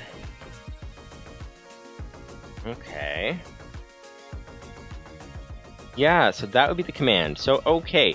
Okay, we're gonna do a little bit of programming here. A little bit of programming. What we're going to do should be fairly simple, theoretically. But we'll see. See if you guys can figure it out before I do. Lupus 590 certainly will figure it out before I do. But let's see. Any others of you guys who are watching, then let me know. By the way, if Lupus 590, you mentioned on Discord about putting a thumbnail for the series. I put one on YouTube for the last several episodes, so you can tell me what you think of it if you like, or whatever, but that is a thing now. We now have a series thumbnail, which is nice. But anyways, back to the point. That is a sidetrack. That is quite a sidetrack. Okay, so Transporting items, so where would we put this? If someone says I would try to get that in the Lua prompt before editing your program. I would try that in the Lua prompt before editing your program. Right, I'm not actually going to edit it on this computer, but I'm just going to sort of plan out, get an idea where to put the line. So, check the item slot, check what is in the slot. So we're checking... Oh, so this is a for loop. So it checks each slot differently as it goes. And, oh! Okay, so if... Let's go for if it is a craftable, like a furnaceable item, then input chest.push items to the furnace. Otherwise, if it's not a furnace craftable item, then input chest push items to the other destination furnace, not furnace, but chest. Okay, that might work. That might work. Okay, so what we will want to do is we will want to... Okay, so we will want to copy this program first of all. So let's do save, exit. Let's do a, I guess a paste bin thing. Paste bin. Put item transporter.lua. So if you guys would like to download this and play around with it yourself, you can use paste bin get that code, which is exactly what we're going to do right now on our other computer. So let's go over here and set up. Here's our first sand computer. Nope, we don't want the sand computer. We want the... We don't even have a computer yet. Okay, well, let's get the other computers first. We're going to need actually a bunch of things. Wait! Is it possible to save... Oh, Livestream says thumbnail looks good. Excellent, glad you like it. Is it possible to use one sorter for everything? Oh, even everything for the whole thing? No, I'm thinking just everything for the one section. What I mean is, basically... Wait, no, it's not the sorter that we need double of. Okay, hang on. Here's the thing. If someone says, be right back, challenge, get the filter version done before I'm back. Ooh. We will see.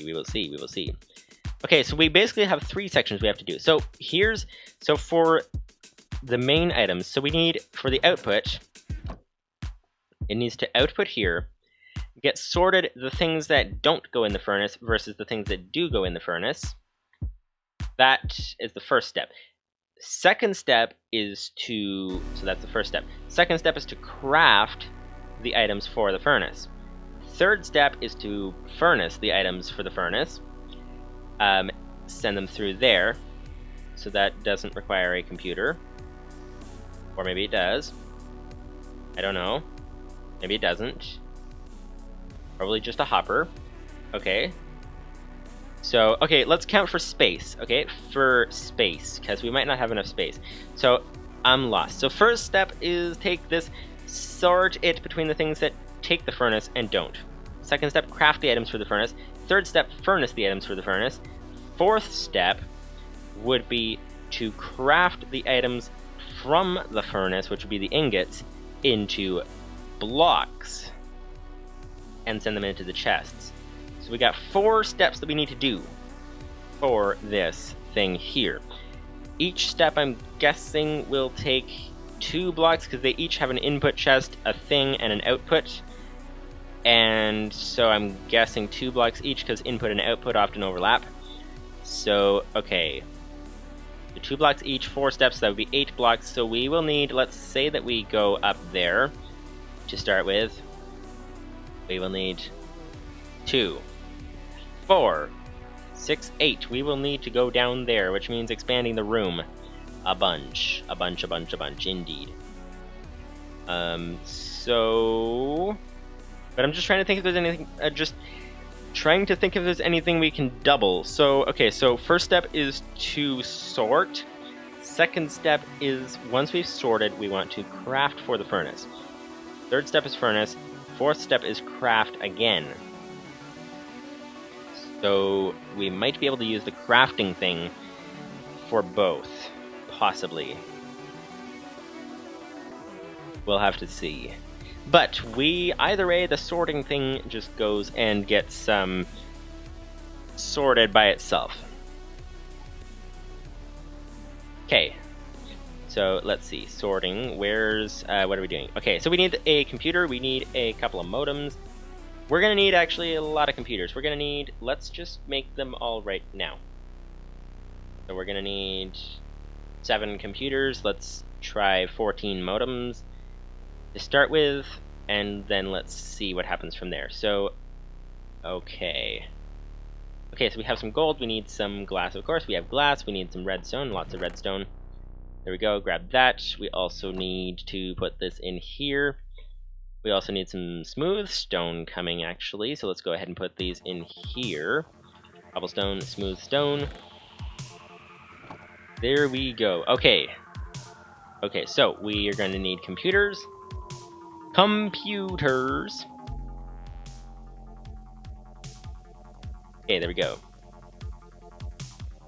And 7 computers. Nice. Okay. Gold, glass, 7 computers. Modems, please. Modem. Wait, model? There's a model? Oh, train types. Okay. Modem. There we go. Wired modem. We are going to want 14 of these. We don't have 14 of those. We're going to need some extra smooth stone. Okay. Recipe. Craft. There we go. 9 wired modems. And put these through here like that. This'll do to start with. We're waiting for some more smooth stone. What's it called? It is called smooth stone. That is good. Okay. This is looking good. I'm actually going to be back in a minute.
Alright. So, okay, so this should be very simple. Should be very simple. We should have this done in no time at all. Should is the operative word. We will see. We will see how this goes. So, how is this going to work? So we're going to want this up here for the input chest. What we are building right now... Wait, does it connect without modems? Ooh, that would be interesting. but we won't be able to find out what chests are which without modems. Okay, so let's put the modem there. So we're gonna want, this would be the, what's it called? This would be called the sorter. So the sorter is, sorry, I'm getting a little bit lost. Okay, getting tired. Okay, wake up. Okay, so the sorter, okay, so we're gonna need an input and an output for the sorter. The input would be this here, which is the output of the sieve machine. And then we've got the computer down here, I guess. And then I think there's no way around it. I think we just need to make a second floor. So, okay, so the computer there. And so sorter input and sorter output would go into a chest. Lupsveni says, I have a bad feeling about this challenge I gave you. Yeah, I think I might not succeed in making it before you get back. That seems to be a thing. I think we're also going to need to hollow out the downstairs floor. So, but, yeah, so, okay. Also, I believe we have an auto chisel thing in this mod pack, which I believe will replace any of one block type, which is why I made this out of cobblestone. We can just theoretically auto chisel it once we have fancier blocks. But okay, so input over there, output would be a chest. I'm just trying to think the best place to fit this in, so that looks like that. We shouldn't need more than one sorter. So I'm counting on we shouldn't need more than one sorter. And we're going to stick the chest here. Because otherwise we'd have to build out farther. Lupusfoot90 says, well, I'm back, so challenge failed? Yep, it seems that way. That would be the logical thing to assume. That would be the logical thing to assume. Okay, so this is looking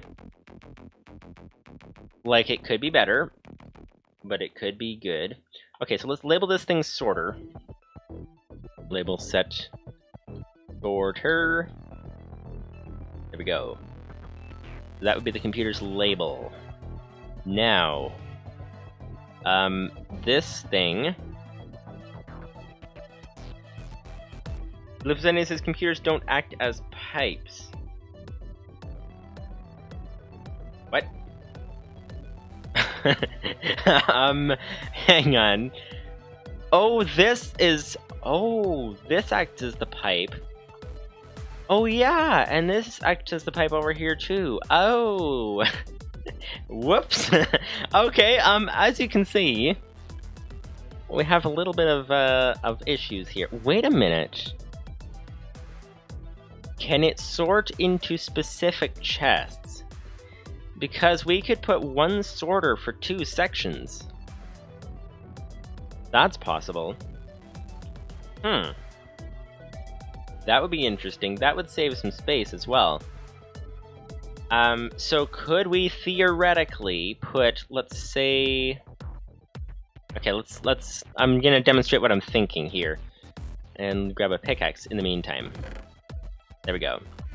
Okay, so here's what I'm sort of wondering, is if we can pick that up. Come on. Back here. Thank you very much. Let's grab our sorter computer. If we can put this here, put a chest here, then it can't open because there's a modem above it. Okay, never mind. I was thinking it could do both sides. Lipseni says input chest and output chest have to be connected by modems or network cables or a combination. Computers are not Wait! Network cables! Network cables might work. Also, do you know if you start getting lag when you start getting a lot of computers going? Because I'm noticing we've got 7 computers up there, probably 7 down there, and probably 3 more sets of 7 computers, plus an extra, soon to be 3 there, and 3 on top. So I wonder if they start producing lag if you get a lot of them. But, okay, let's go for this. So, okay, hang on. One thing at a time. One thing at a time, please. There we go. Grab that chest. We're gonna want, not this, we're gonna want to pick this up. Okay. There we go. Okay. So input up there. If so, it says 1 input and 2 outputs is basically how the sieve and hammer programs work. Okay. It's like they have a 2-stage output, so multiple outputs there, and then a single output chest over here. Okay. Okay, so it's mostly, I think the hardest part is the layout for this thing. We're gonna need some networking cables. We're gonna need... Okay, so let's put... I'm confused. Okay, so this would be the input. Let's try a networking cable to here. Oh, would this work? Chest there and computer back here. That could work. What's our next stage gonna look like, though? Okay, so our next stage... So it comes through the sieves, comes to the sorter, then goes to the crafter. The representative says ComputerCraft computers all share the same Lua VM in Java. ComputerCraft should only cause itself to slow down. Oh, okay, that's good. That's good. So we don't have to worry about number of computers then, theoretically. So, okay, so the sorter then goes into the crafter. Wait, the sorter needs 2 output chests. Forgot that. Okay, well, that's gonna complicate things a little bit more. No, it's not. No, it's not, because... Hang on. Pick that up. Get back the modem. Okay, I think I have an idea. Okay, so what we're gonna have to do, pick this up too. We're gonna need, where'd it go? Oh, it's way up in the ceiling. Okay. Galactic Craft gravity makes things interesting. Makes things interesting indeed. Okay, so that would be the input. Put that there. Put the modem out a bit. So put the computer on top. Right there. Put the modem... here. Connect the wiring there. Nope. The thing is, we need to be able to access both chests, so if we put one down below, then it can't open because there's a solid block above it.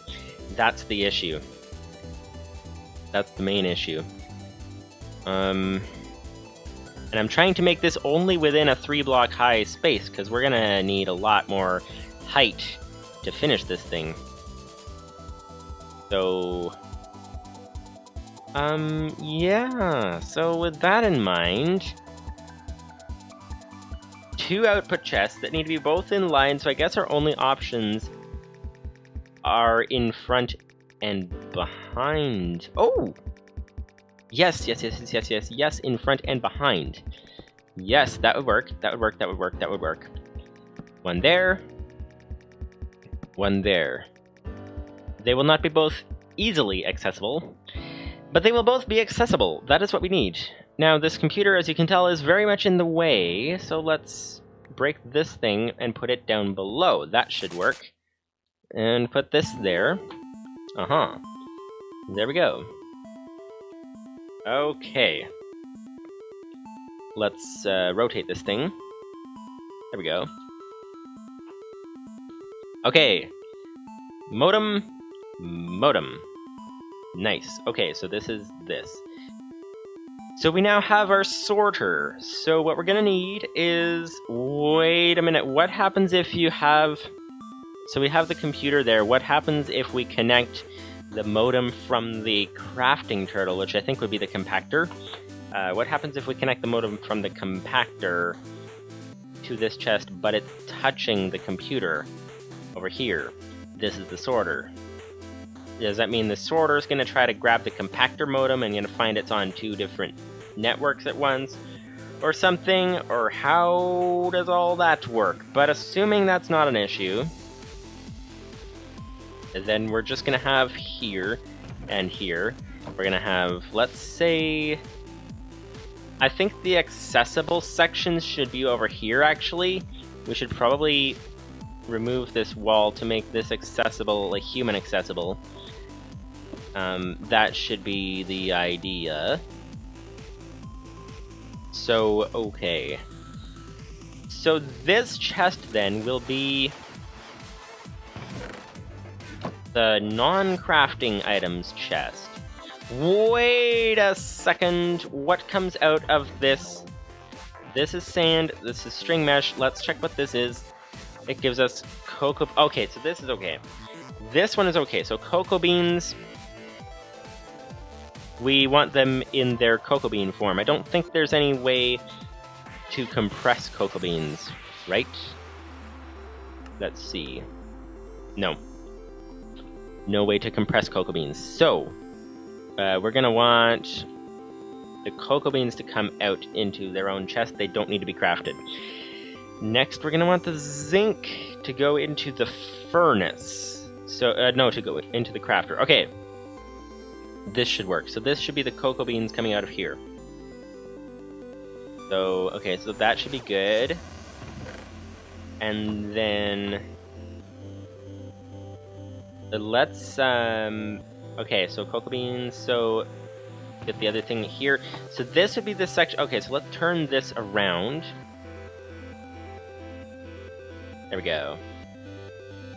Ep15 says programs will only use peripherals and modems when you tell them to. To get a program to add peripherals later, like the autosave, you have to tell it how to do that. Okay. Good to know. So I'm guessing... So I think, if I remember right, these things are expandable because you've told it to grab any autosaves it finds, I'm guessing. Right? So, okay, so if we connect the modem to this, we shouldn't have an issue. So, okay. So let's sort. So it comes out of here, and then it sorts, and it goes into this with the non-craftable items, and then it goes into this with the craftable items. And actually, we have more space here, so we shouldn't need to connect the modem to it. But if we have to. Lupsenity says, basically, don't worry about peripheral crosstalks. That can only happen because you did something wrong. Oh. Good to know. Which means it's likely to happen at some point, but we'll see. It says, that's how the autosave works, basically.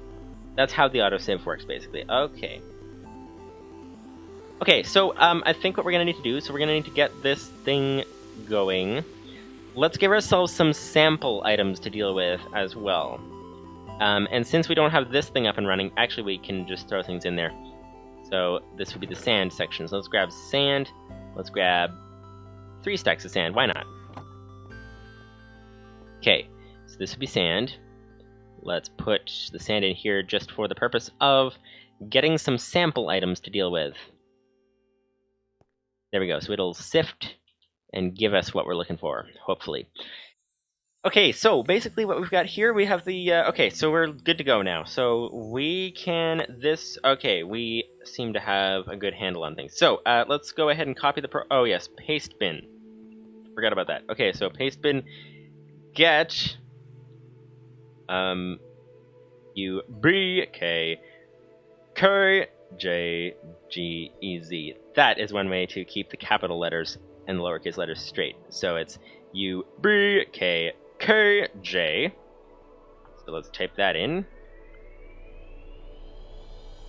Paste bin get U-B-K-K-J, I think it was, right? Actually, let me know how you guys keep capital letters and lowercase letters straight when you're trying to do things like this. Okay, G-E-Z. Let's put that in. There we go. Wait. Code file name. Wait, paste bin get code, and the file name would be... What was it called? It was called auto... I forget. It was called itemtransporter.lua. Itemtransporter.lua. Itemtransporter.lua. There we go. Success. Okay, good. Livestream says, now I want to make a sorter program with the GUI that I made in the multi-compactor. Ooh, that would be interesting. So, if you're going to be making the sorter program, then I will stop this and work on trying to set this up. But otherwise, I will keep trying to do this at the moment. So let me know if you're doing that or not. So let's see, what do we have here? Directory, item transporter, edit, item transporter.lua. Okay, this is looking good. Exit. Dipsony says hoping to see. Oh yes, hoping to see multi-compactor this stream. Yeah. Okay. So what we need to do to get multi-compactor working is we need basically. That would be the next section. So this is the input for the crafting chest, and the crafting would be multi-compactor. So that's the next step after this. We might actually be able to jump to that right now, actually, come to think of it. Because we have the items coming here. Nipsani says, I will very much over-engineer it. You should do it. It will also be good programming practice for you. That is true. Okay! Well then, let's get this going here. So, let's rename it first. Rename... What's it called? Item transporter to item sorter. There we go. Directory, item sorter. For some reason it removed the .lua from it. Not sure why. But edit, item sorter. Okay. Good programming practice, as you're saying. Let's go for that. So we're gonna want the line that you were saying earlier, which appears to have scrolled off the screen. So okay, I will fix that. But we can. Okay, so. Print. Okay, let's change this first. This is to say that this is the transporting program. This is actually the sorting program. Sorting items. Okay, now what we're gonna need is to save, of course, but we're gonna need some. Okay, so there's the source name, destination name, sleep timer. We're gonna need. Okay, the sorting. Okay, so it's gonna cycle through. While it cycles through, it's going to run into things, and the things it's going to run into, we're going to want to check what items it has. It's going to cycle through the slots.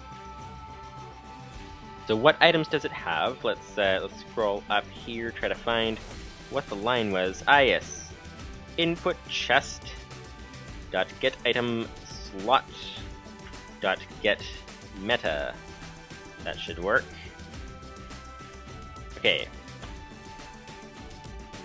Now we're gonna actually, hang on, full screen. So let's put that in here. That would be the line, but as you said, we should test that in the Lua prompt first. So this is basically a live interactive prompt for those of you guys who don't know what it does. So let's paste that in there. The slot, wait, we don't even know what the input chest is. Wait, I think if we run, hang on, I think if we run the program once, it'll give us our variables, I think. So that should work. So edit error, no. We want to restart here. We want to edit. Lipid says, hint, you will want to keep an item whitelist near the top, storing it like this. Oh, the square bracket thing that I don't know how to do. Not square brackets, the squiggly bracket things.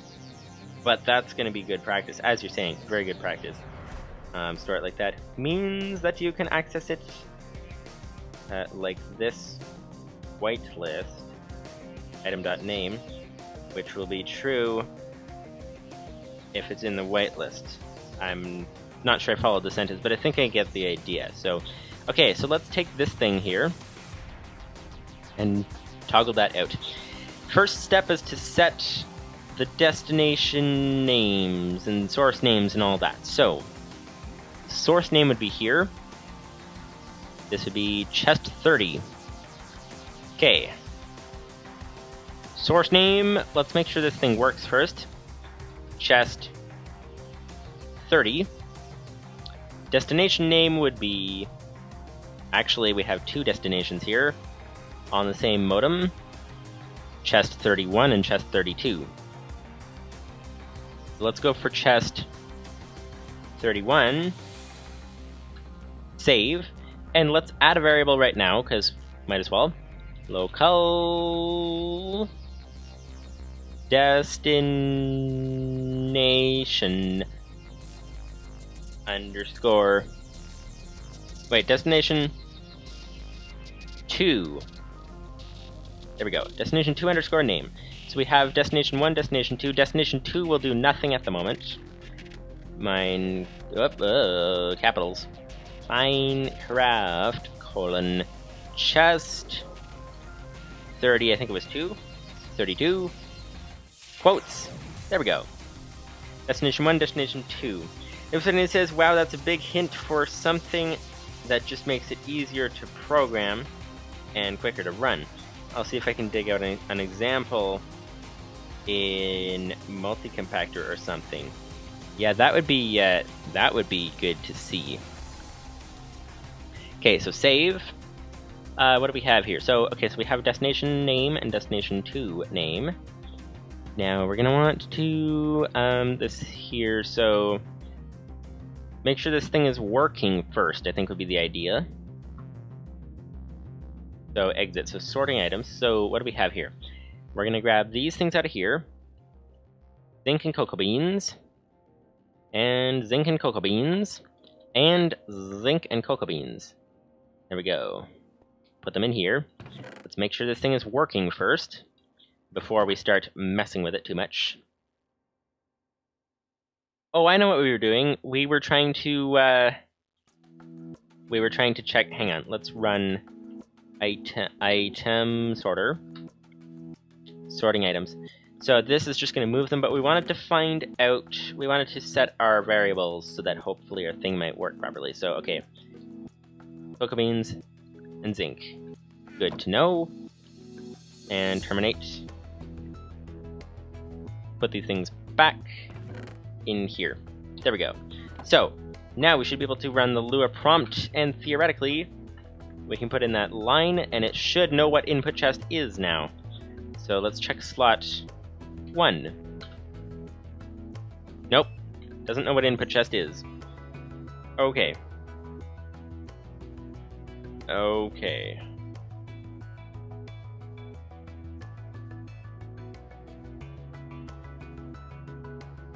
So how do you test this in the Lua prompt?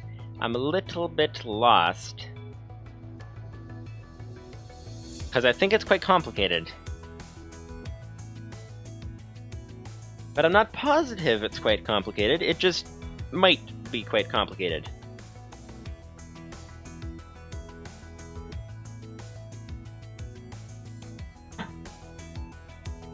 Because I think you have to do the whole peripheral.wrap thing, and all that.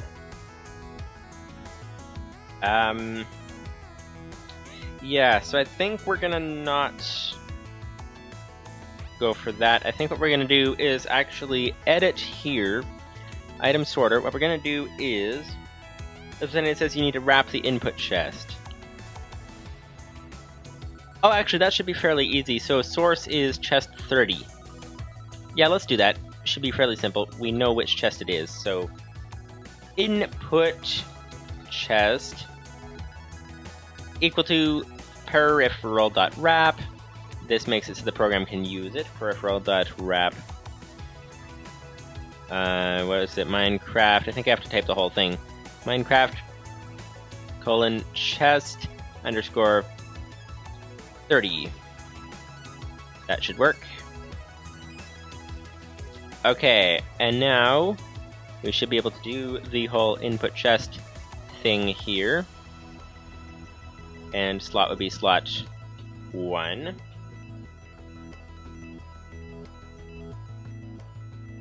Attempt to call field get meta a nil value. Wait, do I have to do the thing with the something here to make this a table? Or hang on. Did I must have missed something. Hang on. Let's go into item sorter. What is going on here? Input chest peripheral.wrap source name. I did the same thing, so it should work, but it doesn't. Doesn't work well like that. Doesn't work like that. So okay, so I think what I'm gonna do is terminate here, and I think I'm gonna try it in here because we don't have a lot going on here. So let's just go and comment out this line and comment in this line. There we go. Okay, so what we're gonna do is have it do that, and then we're gonna have it print. It says input chest is valid. There might not be an item in slot 1, or I spelled the subcommand wrong. That's possible. There are items in the slot. So what we're gonna do is test it in here. I'm gonna do print something.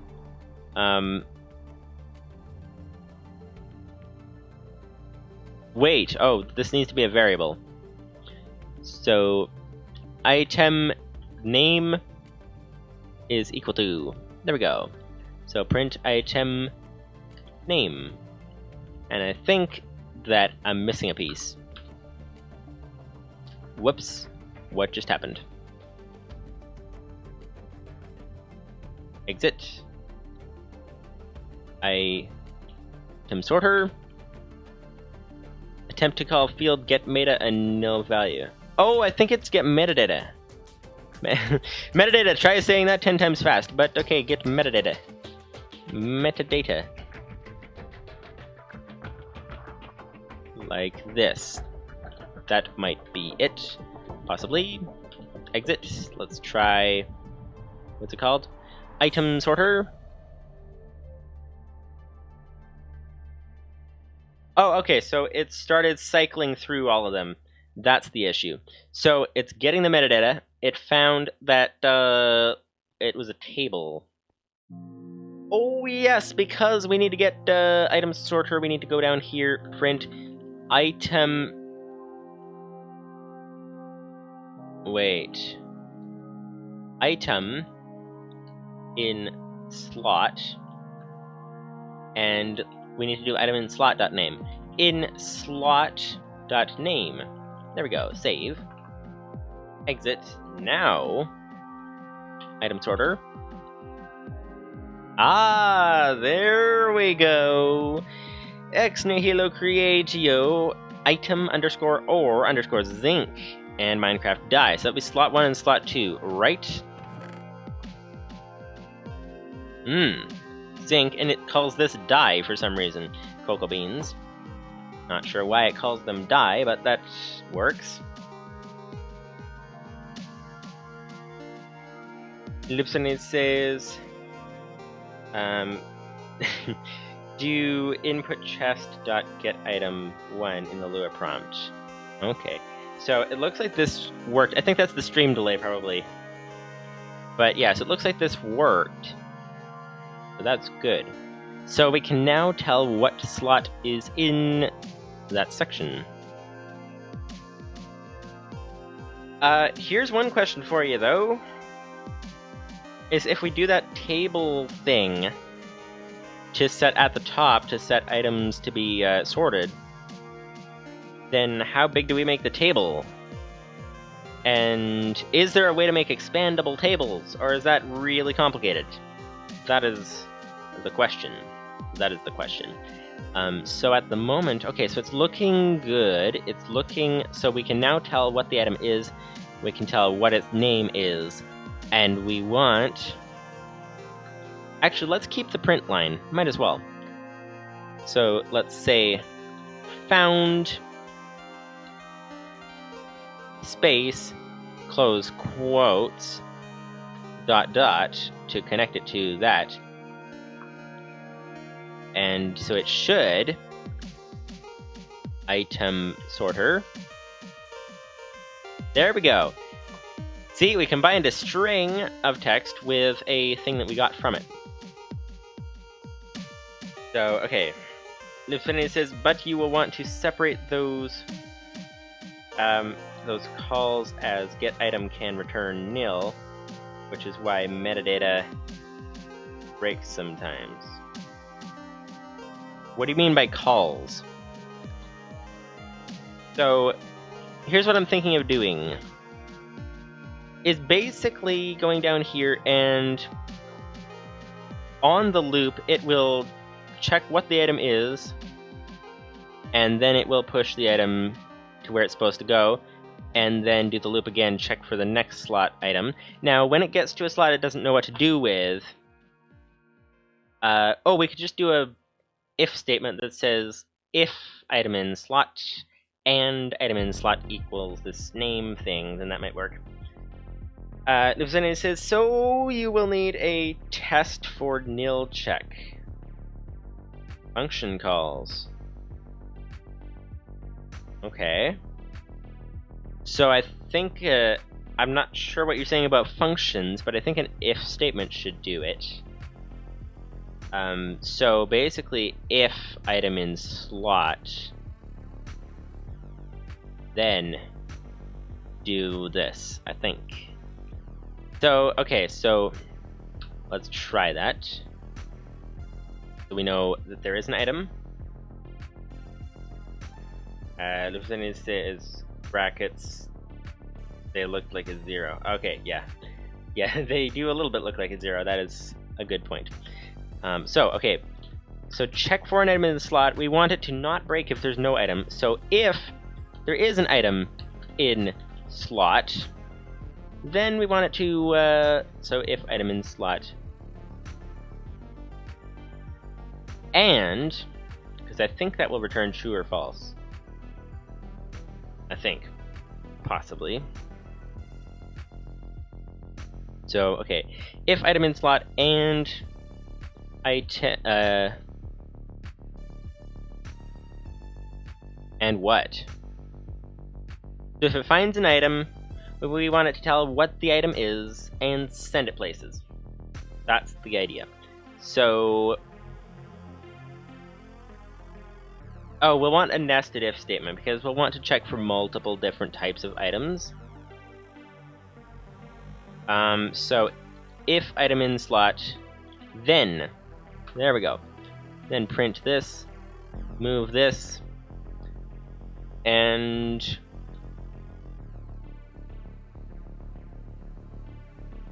what was it? Delete the tab thing. There we go. End. Okay. So if there's an item in the slot, then we will want to do another if statement, I believe. So, okay, so if item in slot, then if item in slot.name is equal to, and let's start making our variables from the table. What was it you said for the table? You said something over there. The chat window is too small. It's smaller. Oops, that would be F10, not F11. Not sure what that does. Hopefully nothing important.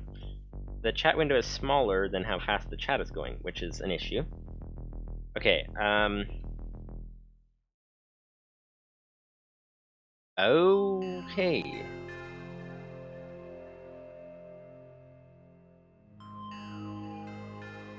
Okay, so I see what you're saying there.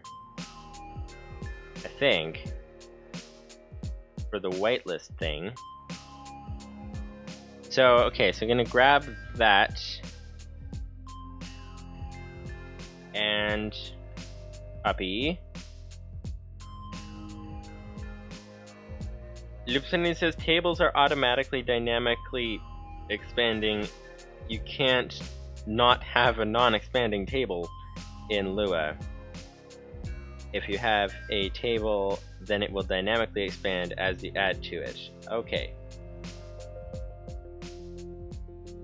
So I guess you might have to expand your checking or something.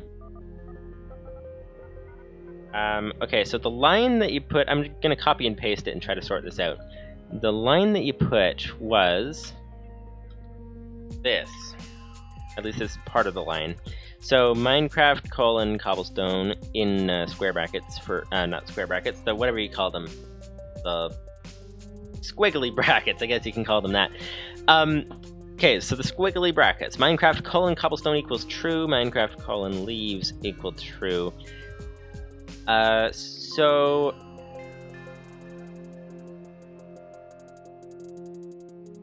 how do we put this in the top? So I was just thinking, and you can tell me if I'm like, don't know what I'm doing, which is probable, but I was just thinking of doing like this, item 1, like that, and then item 2. It says curly brackets is what I call them. Okay, that'll work too. That'll work too. So I guess neither of us know the actual proper name for them, but that is okay. So I was just thinking like item 1 and then item 2, that kind of thing, but... So what is the true thing? I'm a little confused. I think I only took half of your message there and kind of missed possibly some things. So, okay, if item in slot.name is equal to, I am so lost. So, oh, Livestream says I did link examples in AutoHammer. Oh, yes. Yes. We've made this code a bit of a mess, but I'm going to go check on the examples in AutoHammer just quickly. This would be... hammer. There we go. Hammer.lua. Hammer.lua, we're going to get this thing sorted out. Going to get this thing sorted out indeed, and figured out, and sorted out, and whoa, I have it zoomed out quite a lot. Okay. If hammerable item.name, then okay, so if hammerable and it's in square brackets, so where's the original table? That would be construction of the whitelist over here. Okay. Local hammerable. Oh! Okay, I think I get it. I think I get it now. So thank you, sir. Let's take a look at this. Let's take a look at this and see what's going on over here. So this would be over here, back into the game over here. We've got over here. Ep15 says, I still can't believe that the code is over 500 lines. Yeah, for the AutoHammer, that is a lot of lines of code. It's really expanded fast. Does that one have a GUI that I should be doing something with? Or, like, if there's programs that you made that have GUIs or something, then let me know, and I'll try to like, make the space and set up a monitor for it. Because otherwise, I'm probably just gonna miss it. Actually, do these things show anything? They don't show anything on the block model, do they? They just show things in the... Whoops!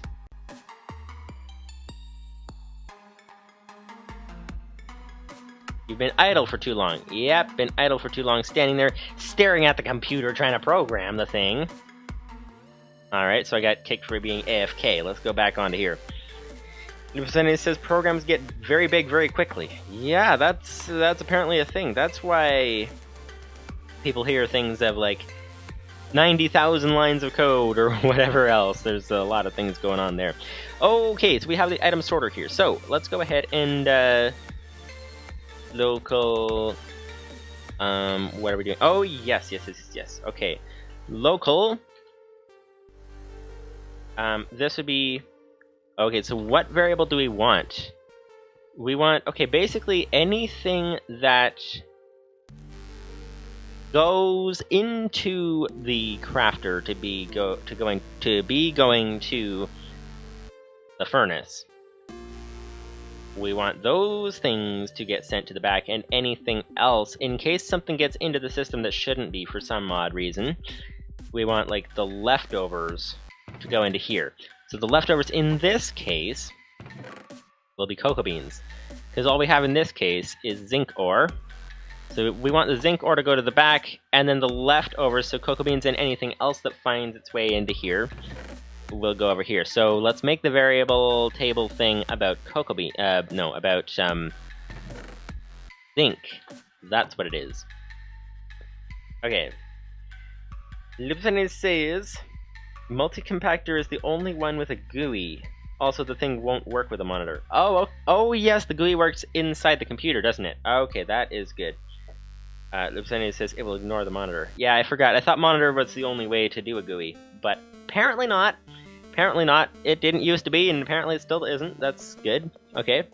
Local. So what are we doing here? We are looking for. So this variable will be called furnace, basically. I was gonna call it furnaceable. Let's call it furnaceable. Furnaceable. That doesn't make any sense. Furnaceable.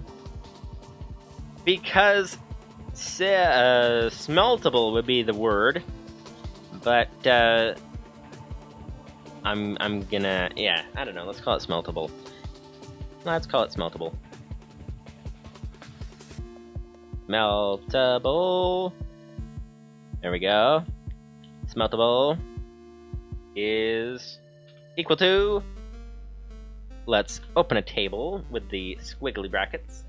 Livestream says computer blocks don't change how they look aside from the flashing prompt thing. Okay, so smeltable. So smeltable things here, we want to have that in and start putting in our entries. So Minecraft cobble.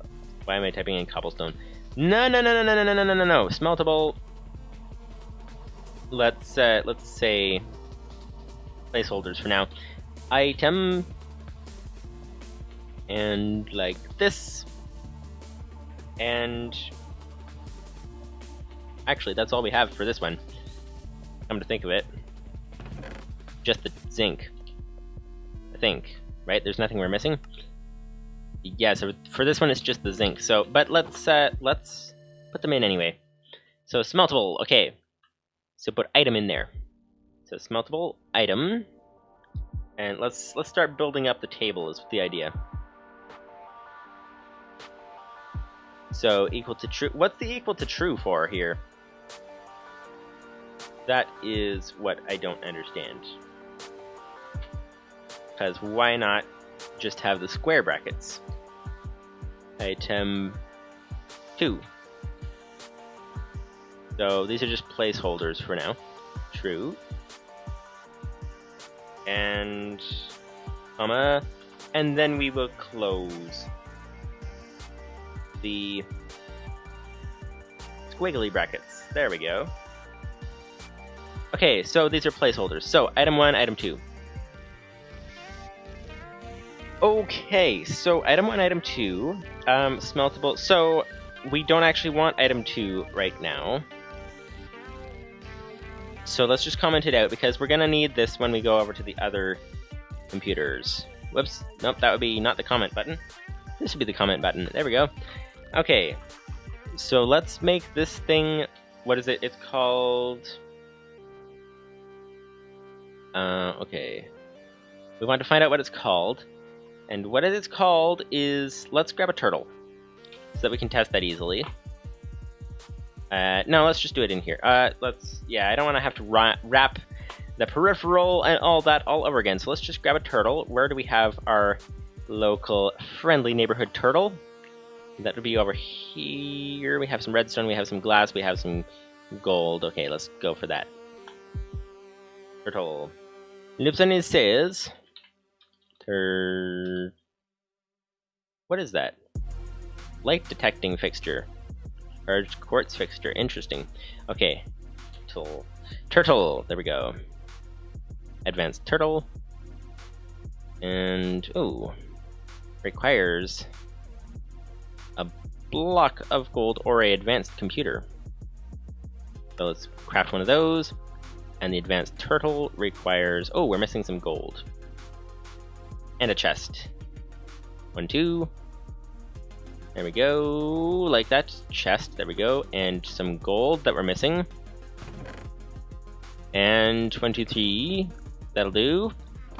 That'll do indeed, that'll do indeed. Put that over there, and what do we have here? We need to put this over here, and grab a turtle, so that we can test this. There we go.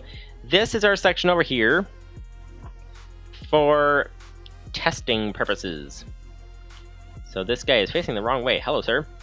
Turn around, please. Turn left. Oh, can you do it twice? In one command? Wow, okay. That's nice to know. Okay, so what we want to do is the Lua command prompt, and we're going to want to do this over here, grab our cocoa beans, and find out what they are called. Where do we have this? Over here. Cocoa beans, 1 cocoa bean, and 1 zinc. We don't need the cocoa beans, actually. We keep getting confused, but actually it's not the cocoa beans we wanted, is the, oh, hello. I just colored the turtle. Apparently you can do that. Apparently you can color the turtles. Did not know that. If that's a thing, can we lapis lazuli the turtle? Or do we need to do some other things? Whoa! Okay, you can color turtles, apparently. Huh. Well, that's that. That's interesting. Okay, so let's put the zinc in here. And, what's it called? I forget the command. Lieutenant says, we are storing the data in the keys, the square brackets, but Lua tables need values in the keys. So we are storing, okay, so this is what the true is about. We are storing the data in the keys, which are in the square brackets, but Lua tables need values in the keys. So instead of data, I guess. So we set the keys, which have the data we want, to true, so that the table does store that key. Okay, so true is the value. The name of the key is what we're using. So the true is irrelevant except that it's the value that it stores in that the name of the key. This allows us to quickly look up the whites list with the item name, like in the example. Okay, try the go command on turtles.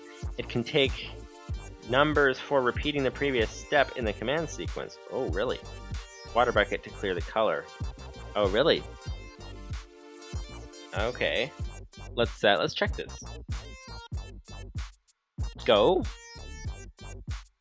It can take numbers. Oh, so can you do like left 4, right 4, and have it just do that in sequence? Oh, really? Huh. Neat. That is good to know. That is good to know indeed. Okay, yeah, so we can do a water bucket to clear the color, or we can just keep a blue turtle, because I didn't even know that that was possible to do, so that's nice. Is it possible to do that with a regular computer, too? Almost said commuter, but that'll be what you do on the way to work, is a commute, you know? But looks like computers can't be colored, but turtles can, which is really neat. So let's put that away. Okay, so, yes, turtle. We want to, Lua. We want to check, item is equal to, what's it called? I forget. Do we still have it in the clipboard? We might still have it in the clipboard. Let's check. No, we don't. That is not the same thing. Okay. Lieutenant says, go... left 4, right, go L 4, R 4 will also do what you just told it to. Oh, really? So you can shorten them. That's nice. Lupus says only. Lupus590 says only turtles can be dyed. Non-advanced ones can be too. Really? You could get a gold-ish looking basic turtle if you wanted. Not sure what good that would do, but you could get an advanced turtle to look somewhat like a basic one, I think, with some gray dye, possibly. Okay, so what do we have here? We are looking for, down here, item in slot. So item in slot.name. So get item slot. Okay, so okay, so I think I know what we're doing now. I think I know what we're doing. So item in slot equals get item for the slot, I think. That might work. Let's see. Over here. Item in slot. Okay. Item in slot. Oh, Lupus Sunday says face cam is out of sync with voice. Let's try toggling it.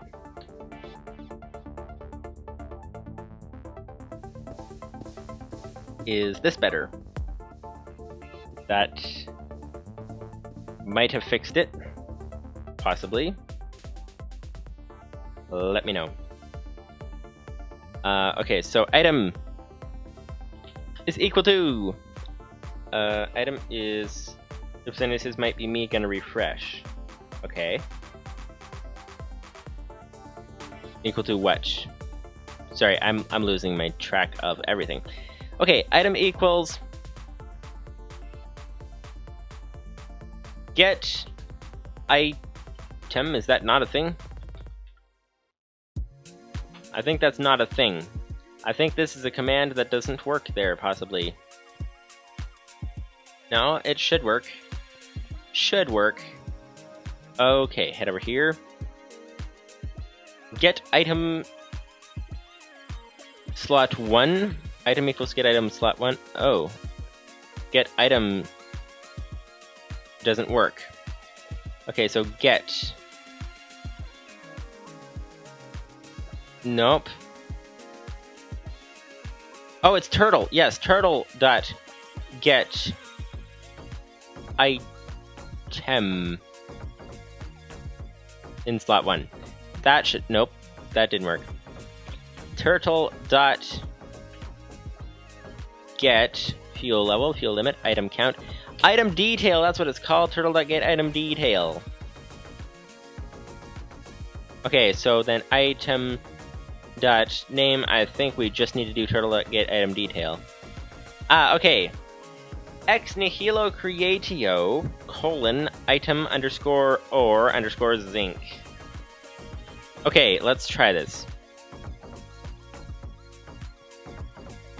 So ex nihilo creatio. Okay, over here. Ex nihilo creatio. If something says must have been me, refresh fixed it. Alright, that is good. Turtle inventory is not the same as plethora. Turtle.get item detail. Right, see, you go away to refresh your stream, and I completely lose track of any resemblance of making sense in the coding world. See, that's sort of what happens. The percentage says might want to move the turtle to be closer. Yeah, that might be good. Although once we have the name, we should be. Actually, we have a lot more names to come. So, item underscore or underscore zinc. Okay, item underscore or underscore zinc. Let's try that. Item underscore or underscore zinc. I think it's with a C, right? Let's go with that. Save. There we go. Okay, we don't need item 2. So we just need item 1. So, okay, let's see. Source name, destination 2 name, smeltable. Okay, so down to our main section of code down here. This would be, so we have it cycling through the slots, checking the slot. If there is an item in the slot, then if the name of the item in the slot is equal to, what happens with, so how do you check through the turtle? You sent an example here. Let me see what is up with that. That would be, usage, okay, that should work. Oh, So does this command that you had there, Ep15 says, are you going to need multiple of these item filters? It might be a good idea to get the item database loaded from a disk so that you only need to edit it once. So I'm guessing you mean like create a common list of items. That might work, possibly. Okay, so let's head back in here. Whoops, actually, I scrolled the thing to a place where I can't see it because it's behind stuff. Okay, so looks like we're good to go. So, let's see. Okay, so if item in slot.name, if the name of the item in the slot is equal to... What is it here? It would be...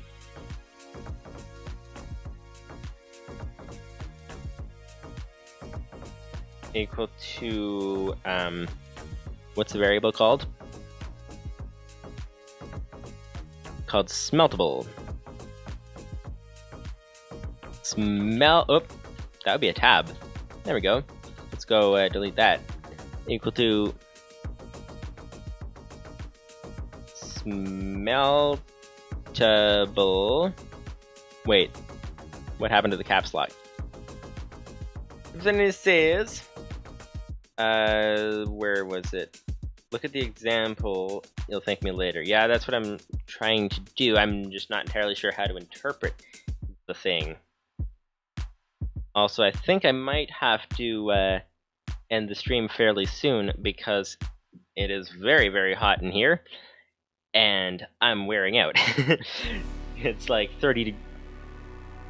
over 30 degrees in here, and I do have the door open with a fan running, but it's not much cooler outside. We're in the middle of a heat wave here right now, so that's kind of a thing. Yeah, so I'm going to try to get this program finished, though, first, but I'm not sure if we'll be able to get to the whole other... what's it called? Auto compactor. As you can see, I can't think anymore. Okay, if item in slot.name... So I'm looking at the example. So the example says if hammerable square brackets item.name, then... But what does that even do? That checks the table for if there's a name in the table, I think. Right? I'm not entirely sure. Let me check this out. Check this out. It says for... Okay, so the function load blocks within the hammer program checks for... So it does a for loop through checking the input slots. Within that, it does a for loop for auto hammer. If something says translated to your code, it looks up item in slot.name in the smeltable table. Okay, so that would mean, let's go over here. Item in slot, okay, so smeltable. Item, oh, so it's like a one-step thing then? So it does...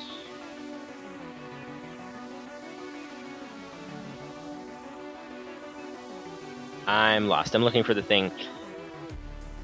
So it does the thing, so item in slot, input chest dot get item, slot. Oh, speaking of slot, we need to actually, oh wait, slot is actually a thing that we have. Never mind. Thought we had to replace that. Okay, so looks up item in slot. So, okay, so we should be able to just delete this then, right? I think. Then it says which, if the item name is a valid key in the whitelist, it gets that value in the table. If the item is a valid key in the whitelist, it gets that value in the table, true, or it gets the default for not value, nil, which resolves as false. Okay, if the item... So if the item name, so it checks for... Now, are you talking about the whole function load blocks, or are you just talking about the highlighted line, if hammerable square brackets item.name then? Because I thought it was just the line. Let's check this out. Let's try it. Because I'm confused. So let's try it. If, what's it called? Smeltable. There we go. If smeltable. There we go. If smeltable is equal to squiggly brackets. What's it called? Nope, we don't need those. We don't need those. If smeltable, square brackets item dot name. Oh, then it says oh no, the if statement, specifically the table lookup. Okay, so I think this, if I'm understanding right, this is one item, one list thing that does multiple things. Then, okay, so if I'm understanding this right, so then it will check, because I don't see anything here that checks, like, I'm guessing this checks the table, but doesn't check the variable here. Oh, okay. Item in slot, not item for you. Oh! Oh, now I think I get it. Okay, thank you, sir. Okay, so item in slot. There we go. There we go. So this should be... Okay, so this checks the table. This checks... Okay, it's the slot thing that was confusing me. Okay, that makes sense. So this checks what the item name is. This checks if it's in the table. So if it is an item that's in the table, then we can... I don't know, might as well leave the print line in there. But, so if the item is in the table, then it is smeltable. So then we want it to push the items into... Now, we had it going into this chest, actually. So we want to push the items into destination name slot. Okay, so that's what we had before. So destination name, and then... So we'll have to sort out which chest is which. But destination name... Oh, let's say instead of finding this, let's say found smeltable items. There we go, found smeltable items. Save, okay. So if it thinks something's smeltable, then it will print found smeltable items. And it will send said items into destination 1. And that should be good. This is a confusing variable name, but I'm just going to leave it, I think. Unless it gets too confusing. But, okay, so if... Else... If it's not smeltable, then... Print... Might as well add a print line. Print... Found...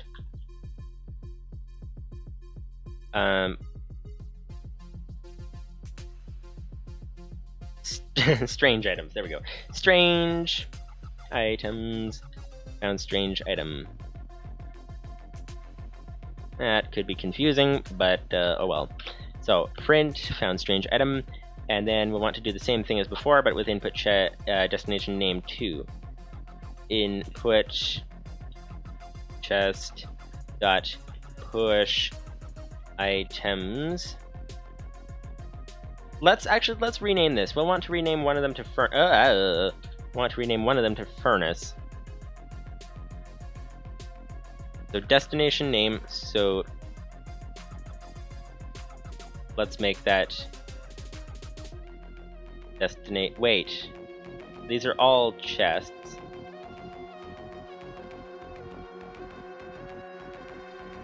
I don't know. Representative says.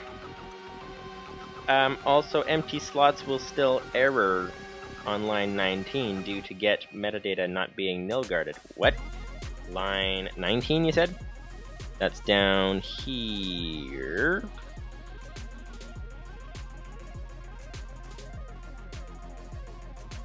Oh. So how do you nilguard that?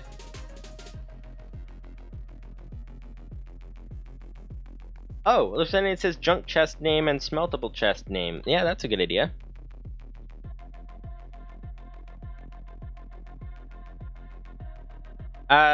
I might call it regular chest name because it's not junk, but, or maybe other chest name.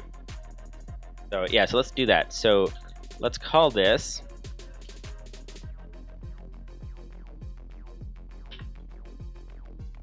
smeltable.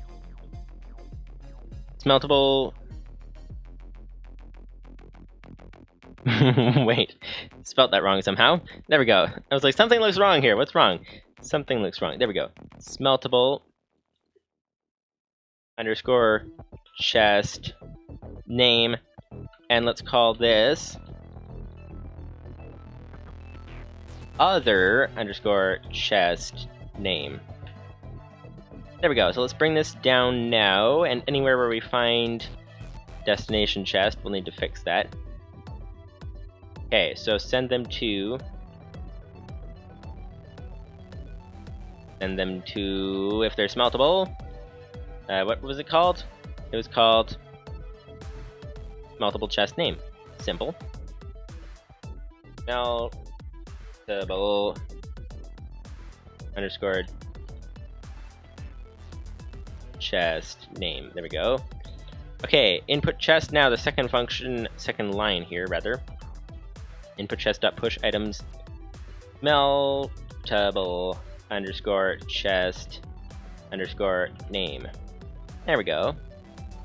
That should work, and we need to duplicate, so comma space slot slot. There we go. Ep15 says local slot data equals input chest dot get item slot.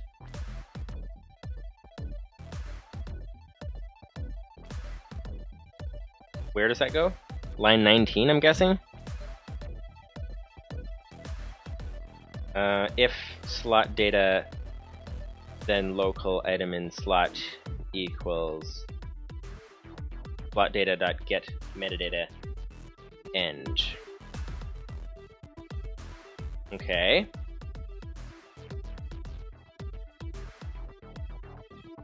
So on line 19, both of those replace your line 19. Oh, so 2 lines. Oh, so slot data, is that in place of items in slot? I'm guessing, so I'll just rename that to items in slot. So let's try this. If I understand right. Local item in slot is equal to input chest. Wait, that's what I have. Dot get item. Oh. Dot get item slot. Okay, item in slot is equal to input chest dot get item slot. And then if this comes after it. So if item in slot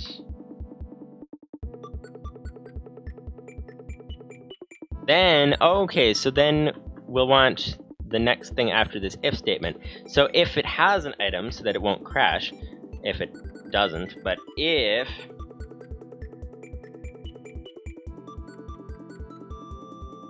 then local item in slot is equal to, oh, I see. Oh, I see. I see. Need to rename this because we're going to be duplicating it. If slot data, slot data. There we go. Ep15 says that's not quite how I meant. Yeah, I think I think I get the idea now. Hopefully. We'll see. Local slot data. Okay. Slot data, and then if there is a slot data, then check what the slot data is. So item in slot is equal to... Oh wait, the percentage is intended for your existing nil check to stay. Okay, I'm lost. I'm quite lost. Let's put this in. Let me know where to put in the other things. Because the only thing I changed, the existing nil check stayed. I just removed the part on the end that said metadata. So local slot data. If slot data, then local item in slot is equal to slot data dot get metadata, like this. And whoops, don't want to put the end there because the end goes later, I think, if I understand this correctly. Okay, so loop identity stays because I am now going to suggest that you put it back. I had intended to give you line 19 and 20. You made them 19 and 21. Wait, what?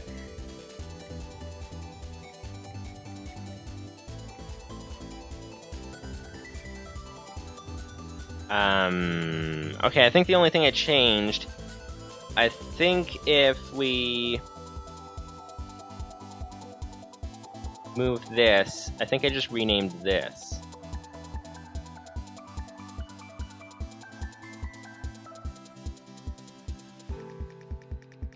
So, okay, so if slot data then, so I think that's it. So let's take that out to start with. If item, so I think I understand. If item in, oh, you've been idle for too long. Yeah, I've been standing there programming. Thanks, game. Thank you very much. Lupin's fine, and he says, where was it? Says on line 22, add if item in slot then add the missing ends and fix the indentation. Then says, "Gah, you made it worse." Gah, you made it worse. Yeah, I'm good at making programming worse. Okay, so let's undo this then. Let's remove this. Let's put this back up here. We're gonna get this one day, sooner or later. If... Nope, I'm on the wrong side. Wrong side of the line again. Okay, let's go down here. Let's put it down here. Okay. If slot data is equal to... I forget. Okay. I am so lost. Okay, so local slot data is equal to... Okay, so we wanted to check the slot data. Oh, I think it was just if slot data then. There we go. That should be it. Then we do the variable check. And it was supposed to be...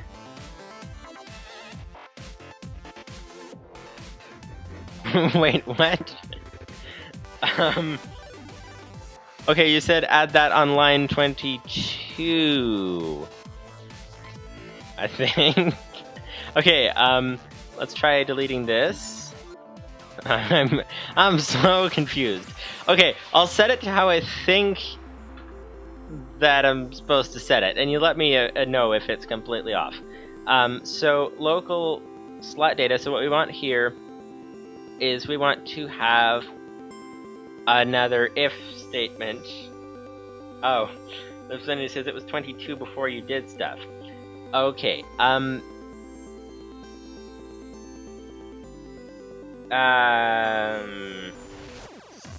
okay, so let's put in the two lines then. So local slot data equals input chest.get item slot. Representative says, do you want me to fix it? Cloud Catcher will let me fix it for you. What is Cloud Catcher? Was that the online programming thing that you showed me one time? Like, I did a few looks for some sort of a license for showing it on streams, and I couldn't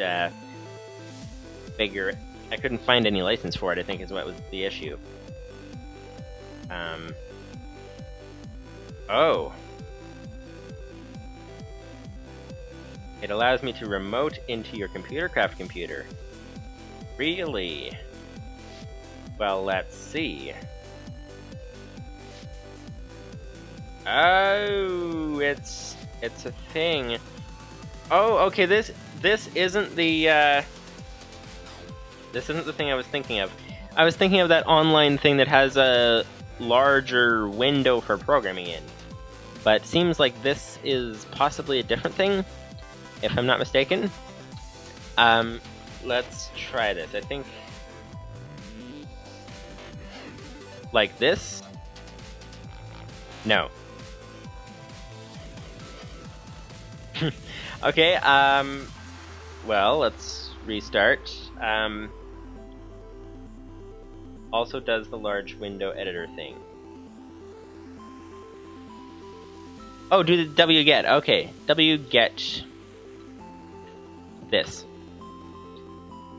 Must specify HTTP.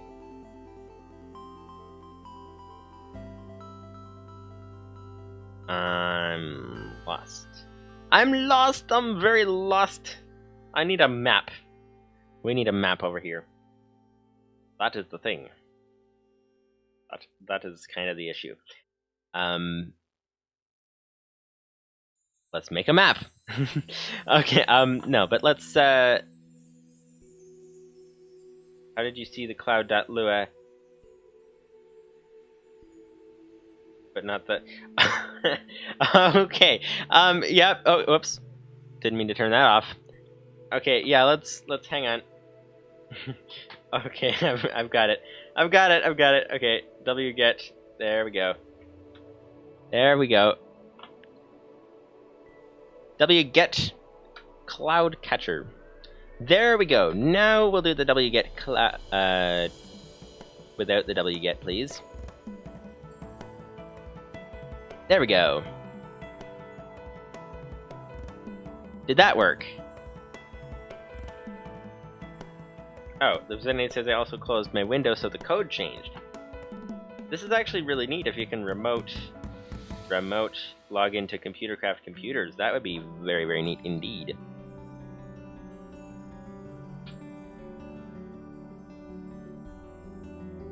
That is not a cloud catcher subcommand. Something didn't work there. Something didn't work. But I'm actually gonna open the cloud catcher thing in the browser so I can look at it later, because this looks very interesting. Very interesting. So, you also need to exit back into the normal shell. You were in the cloud catcher shell. Okay. Don't know how that works, but apparently it works somehow. So let's restart this. Paste again. Enter. Did this work?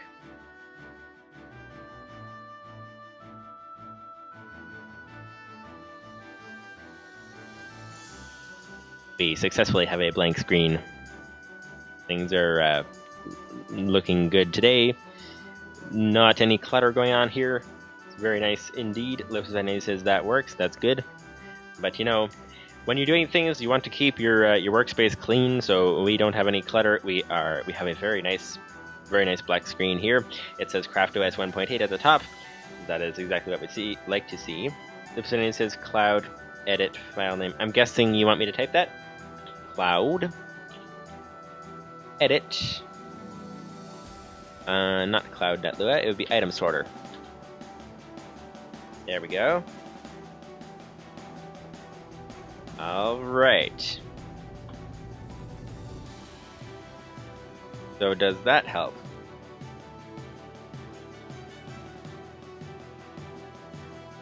Then you can entertain the video as I work. Okay, so does this mean you're actually editing the thing on this computer here?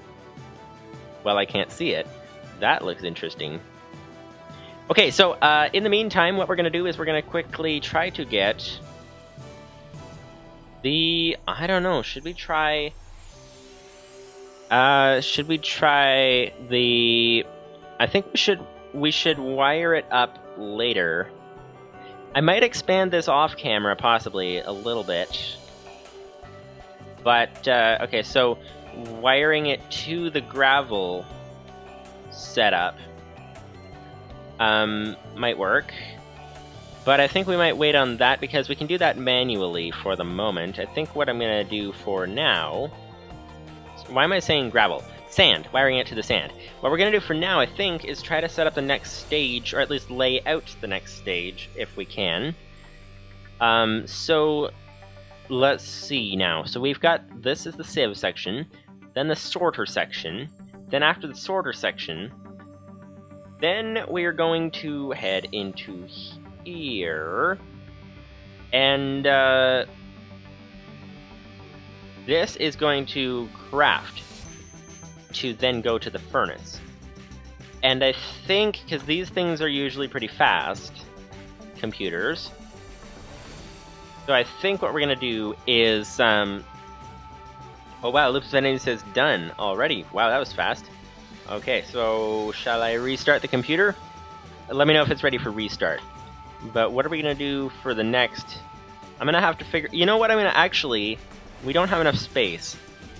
So I think I'm going to have to dig out the room. And let me know if I can restart the computer as well. But, so I'm just going to write this down for later. To AFK to hollow out the room down below. So that we should have the space for the crafter and the smelter and all that. The Obsidian says you should be able to use that shell as normal, and if it breaks again, I can already fix that program. Ooh, that would be good. I'm just going to write down to do the AFK. AFK thinking pack. Dig room below. Autocorrect corrected it to dog room below. Okay, we're gonna have a room for all of our dogs that we don't have down below. That's gonna be nice. Okay, so we should be able to try this. So, item sorter. Let's see. Edit item sorter. There we go. Okay. Oh, this looks nice. Multiple chest name. Multiple, I think that's what we had before, but down here, it just somehow looked different. But down here, okay, sorting items. Ah, this looks good. So print sorting items, and what we have here is, starts with Livestream says, I think I read that one.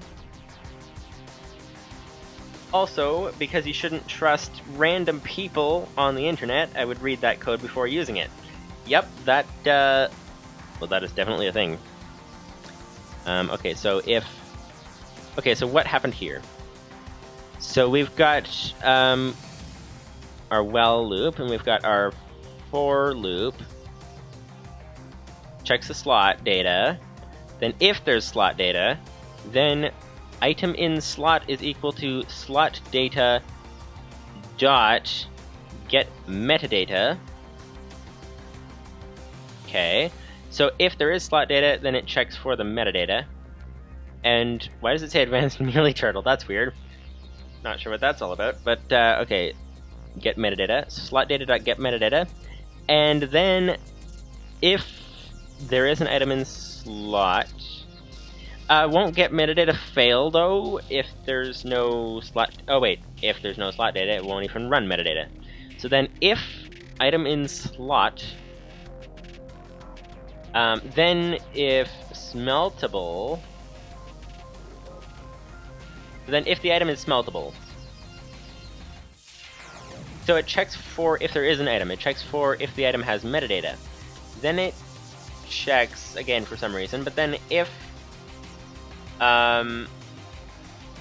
the item's name is on the smeltable list, then it will print found smeltable items, at which point it will push them into the smeltable chest name.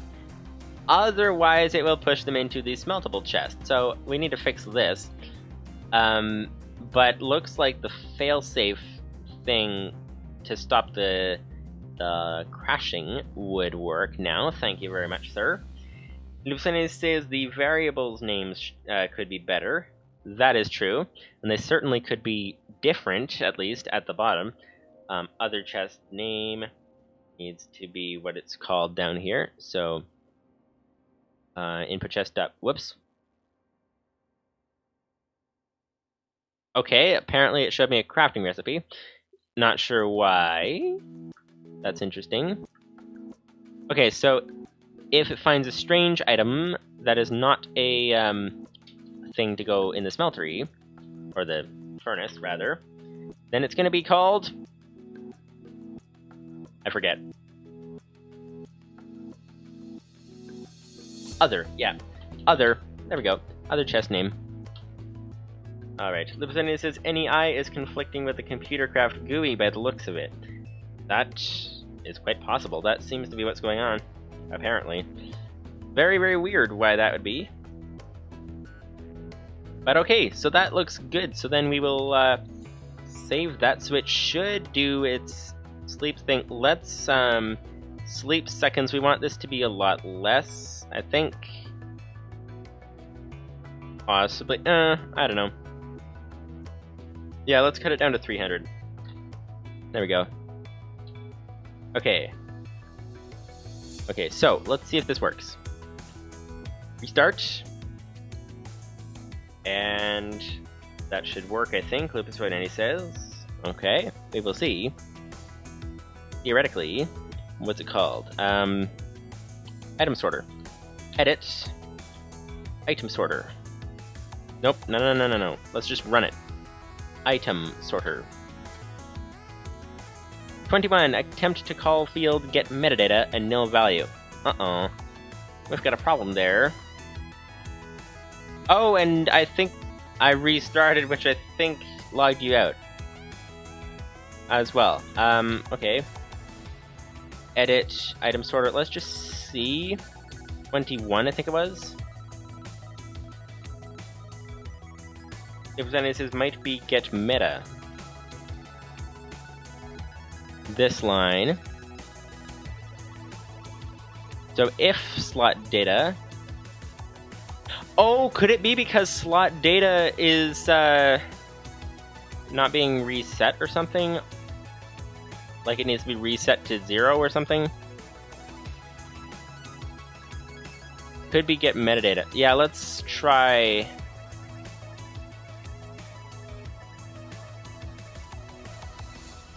I guess we'll try deleting this. And hope that I didn't just mess everything up. Because now it seems like we have redundant code, but we'll see. Okay, restart. And item sorter. Oh! Found 2 strange items. And put them in the wrong chest. So, whoops. Didn't want to take that offline. Let's what we have to do here is we have to do 2 things. We have to reverse the chests first of all.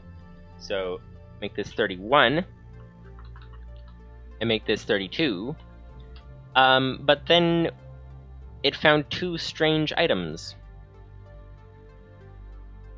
which is weird because it should have found the item or zinc, unless I spelled it wrong. Lupusani has another code to try. Okay. because I'm unsure what's going on here. So let's exit here. And I just realized we're still working in small screen. So that is a thing. So, okay, copy. I think you said I have to be in the cloud shell, right?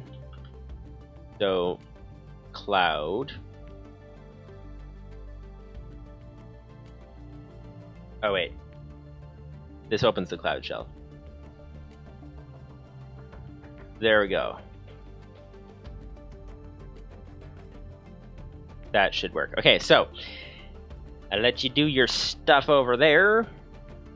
And I'm gonna try, actually, since we're gonna need to hollow out the floor and all that, which is gonna be a bit of a big deal, especially since I believe this is just not open space. So never mind. That is pretty much open space. Some of it has to be mined out, which is kind of a big deal. And other parts of it need more strange, like, maneuvers trying to not fall into the void while we're building a floor and a wall and all that. Oh, the representative says, well, I might have a bug report for Squid Dev, I don't see a terminal. Interesting. So should I get you back in the other way? So what's the code to get you back in the other way that you were in before? That's the question. So just let me know. And at the moment, I'm going to try to hook up this to, or like this thing to there. So we need 2 modems, we have a bunch of wire, we need an advanced computer, which we have. And I don't know if we're going to get this finished this time, because it is like 31 degrees in here. So I'm going to have to end somewhat soon, but we're going to get part of this connected at least. So let's put this here, that's the sand chest, right? Yes, that's the sand chest. Okay, oh, Livestream has another code, alright. So let's try this.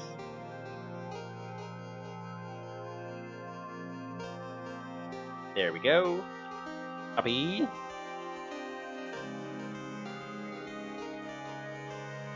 There we go, so that should work for you, theoretically.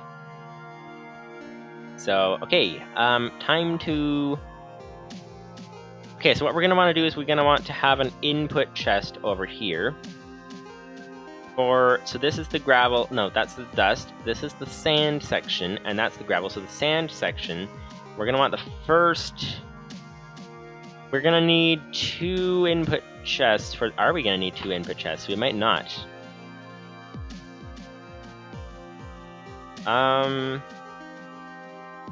Yeah, I think we can work it so we don't need... It says you also... Oh, need to do cloud edit file name. Oh, yes.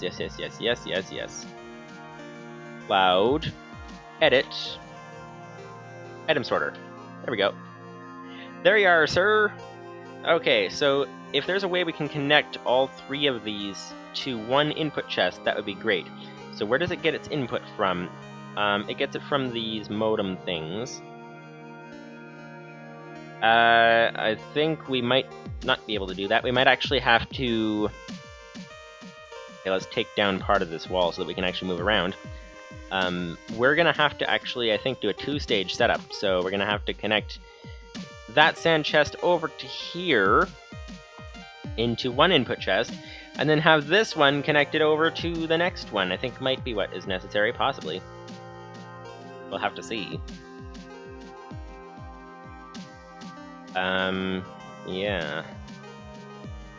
I'm just trying to think how to lay this out. So I guess we'll grab, well, of course we need a chest to start with. And we need actually a crafting table over here, so let's just do that. Crafting table, please. Thank you very much. Let's put this thing in the corner. And a chest. There we go. Like this.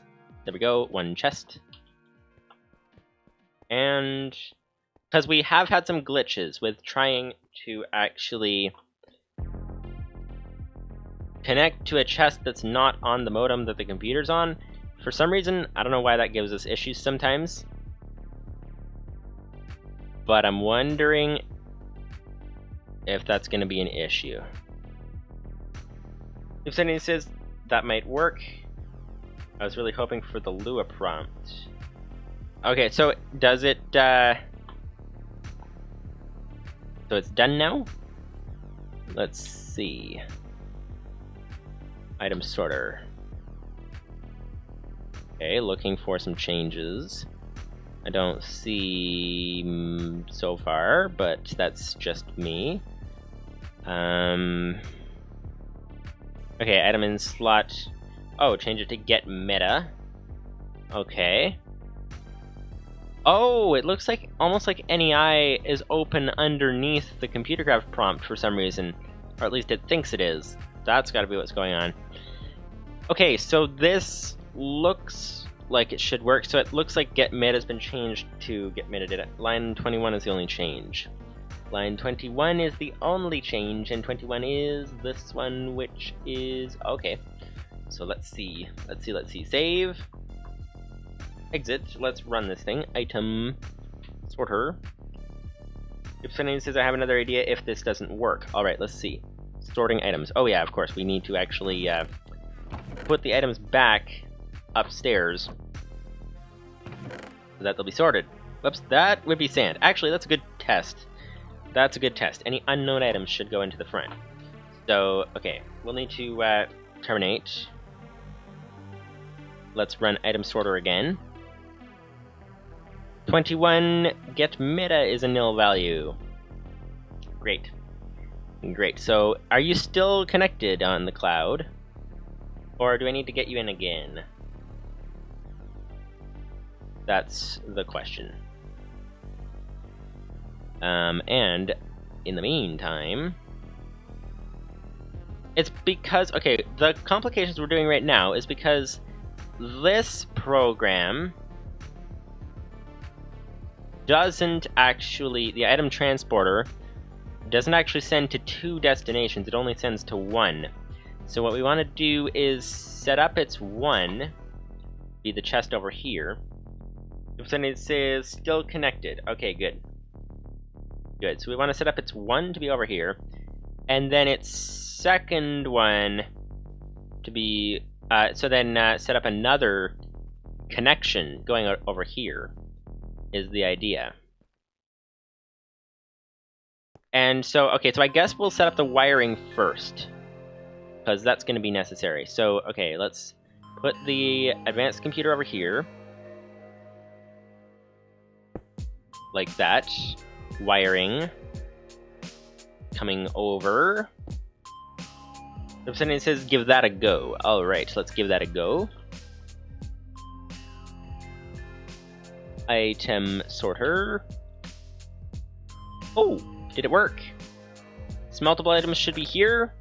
Zinc ore pieces, yes. And cocoa beans and sand are over here. Nice, okay. So that worked, so what changed? Terminate. Edit. Item sorter. Okay. Oops, wrong button. Okay, so what changed down here? Line 21, I'm guessing, would be the change. And 21 now says, if item in slot. Okay, so it looks like it worked, which is very nice. Will it work again? Let's check that. Take the zinc. Take this, and put the items up there. Zinc, cocoa beans, sand. And I think it's not actually startup. So let's exit here. Let's restart. No, it's not startup. So directory. Okay, so let's move it to a startup folder. Move item sorter to startup slash item sorter. There we go. Let's restart this thing. Aha, there we go. And we have the zinc back here, and we have the sand and the cocoa beans over here, which is nice. Oh, and Lucas Fanny says you can delete cloud.lua now too. Might as well, just to keep things, I don't know, simple, I guess. Delete. Although this is very, very nice. We should use it again sometime, actually. I don't know. Yeah, I'll just delete it for now, and just send me the link again if we decide to use it on a future stream. So we have startup now, so that's nice. So, here we go, sorting items. Nice. So this is good. So this should automatically sort them for us, which will be nice. And this, there is actually no program in the computer up top, which is interesting. So I think what I'm going to have to do, because I have to end the stream here, I think. We have been going for, 3.5 hours. When you get programming, it starts to go for a while. But yeah, so basically, I think I'm going to end the stream here. I'm going to try, if I can, off camera, to put the programs in the computers up there for the saves, because we did that already. That's, we know what's going on with that, so, like, we did that for a couple of them. So I'll set that up. I think I might leave this connection till later, possibly, and just do that manually for now. And, yeah, I might expand a couple things, expand our civs, and try to expand the room down there. We'll see, stuff like that. But hopefully you guys enjoyed the stream, and I'm going to have to end it here, so see you guys later!